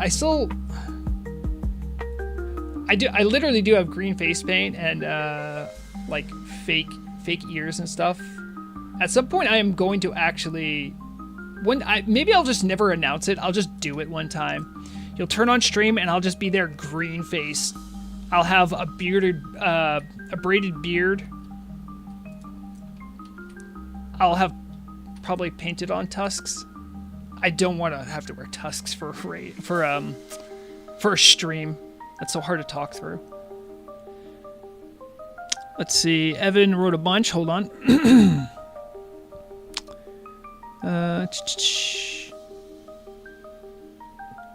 In Classic, while leveling my rogue, we accidentally pulled about half the cathedral because someone got too close to Mograde. I fought Mario in solo while the other four handled the rest of the ads. It actually worked. Yes, it can. Rogues can do tanking, and I definitely think there's an argument to say, certainly now with threat poison, they can do competent off-tanking when needed. And emergency tanking when, you know, when shit hits the fan. Pop evasion and pray there's a tank left that can take it off you. It's really, but again, it's really hard because you have to generate a lot of threat, especially in raid scenarios. I used to tank back when Flourish, you could keep it up 100% of the time. I would be unhittable by bosses. So it was like 104 point something avoidance I needed.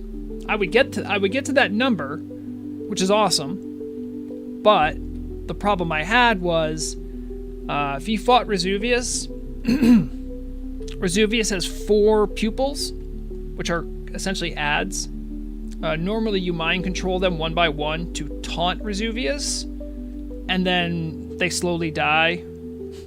You try to keep them alive, but they're going to die. I would get to avoidance cap, and then I would pick up Resuvius. Only Resuvius. 4 tanks would pick up the other adds. DPS would just focus those adds and kill them while I held Resuvius, and I would do everything in my power to get as much threat. I'm talking, I would up my poison proc chance to get my threat poison to proc more. I would get bloodlust. I would have every buff under the sun. And you know what happened every time? I would have like a good, I don't know, 20 second lead on like the warriors. They would have salvation. I would not have salvation, and they would still catch up to me in threat. Granted, part of that was because I was just using a lot of agi gear, but I mean, even if I had full DPS, the difference wouldn't have been that big in threat. So that's really one of the big things that holds back rogue tanking, is just threat management, or generating threat. They really need probably another rank of threat poison, if I'm being honest, if they want rogue tanking to do other content more competently.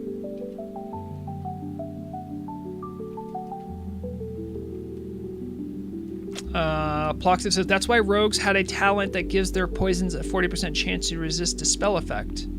Yeah, I always did wonder about that. I thought that was just a PvP thing, and I don't really do PvP, so I'm just like, oh, maybe it's a thing that happens.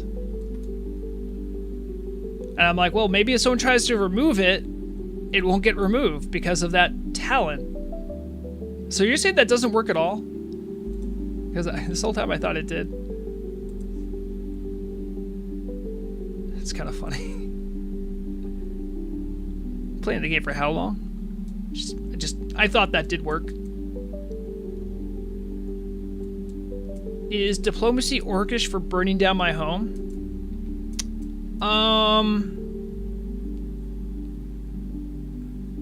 No, let's see. If I go back to my orcish to common dictionary, I believe diplomacy is an open threat. I think that's what it translates to. Roughly. It's not one to, you know how it is between languages. I think, yeah, diplomacy means open threat.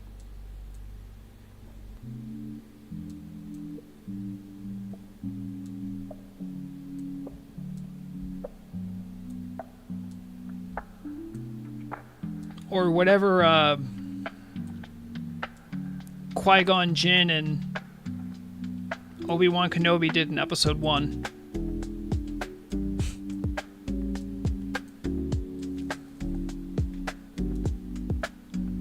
I was gonna go this way. Hold on.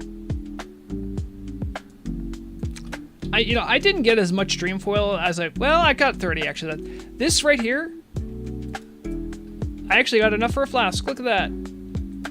That's exactly enough for a flask right there, and 10 right there. This is more than enough silver sage. That's one flask. It ain't easy being greasy.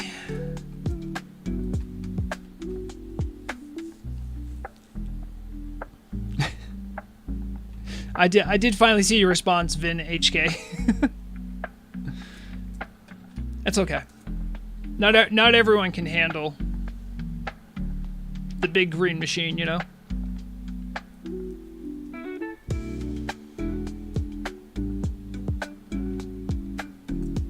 All right. Let's Hey Ren, we're gonna stop here. Let's get a picture.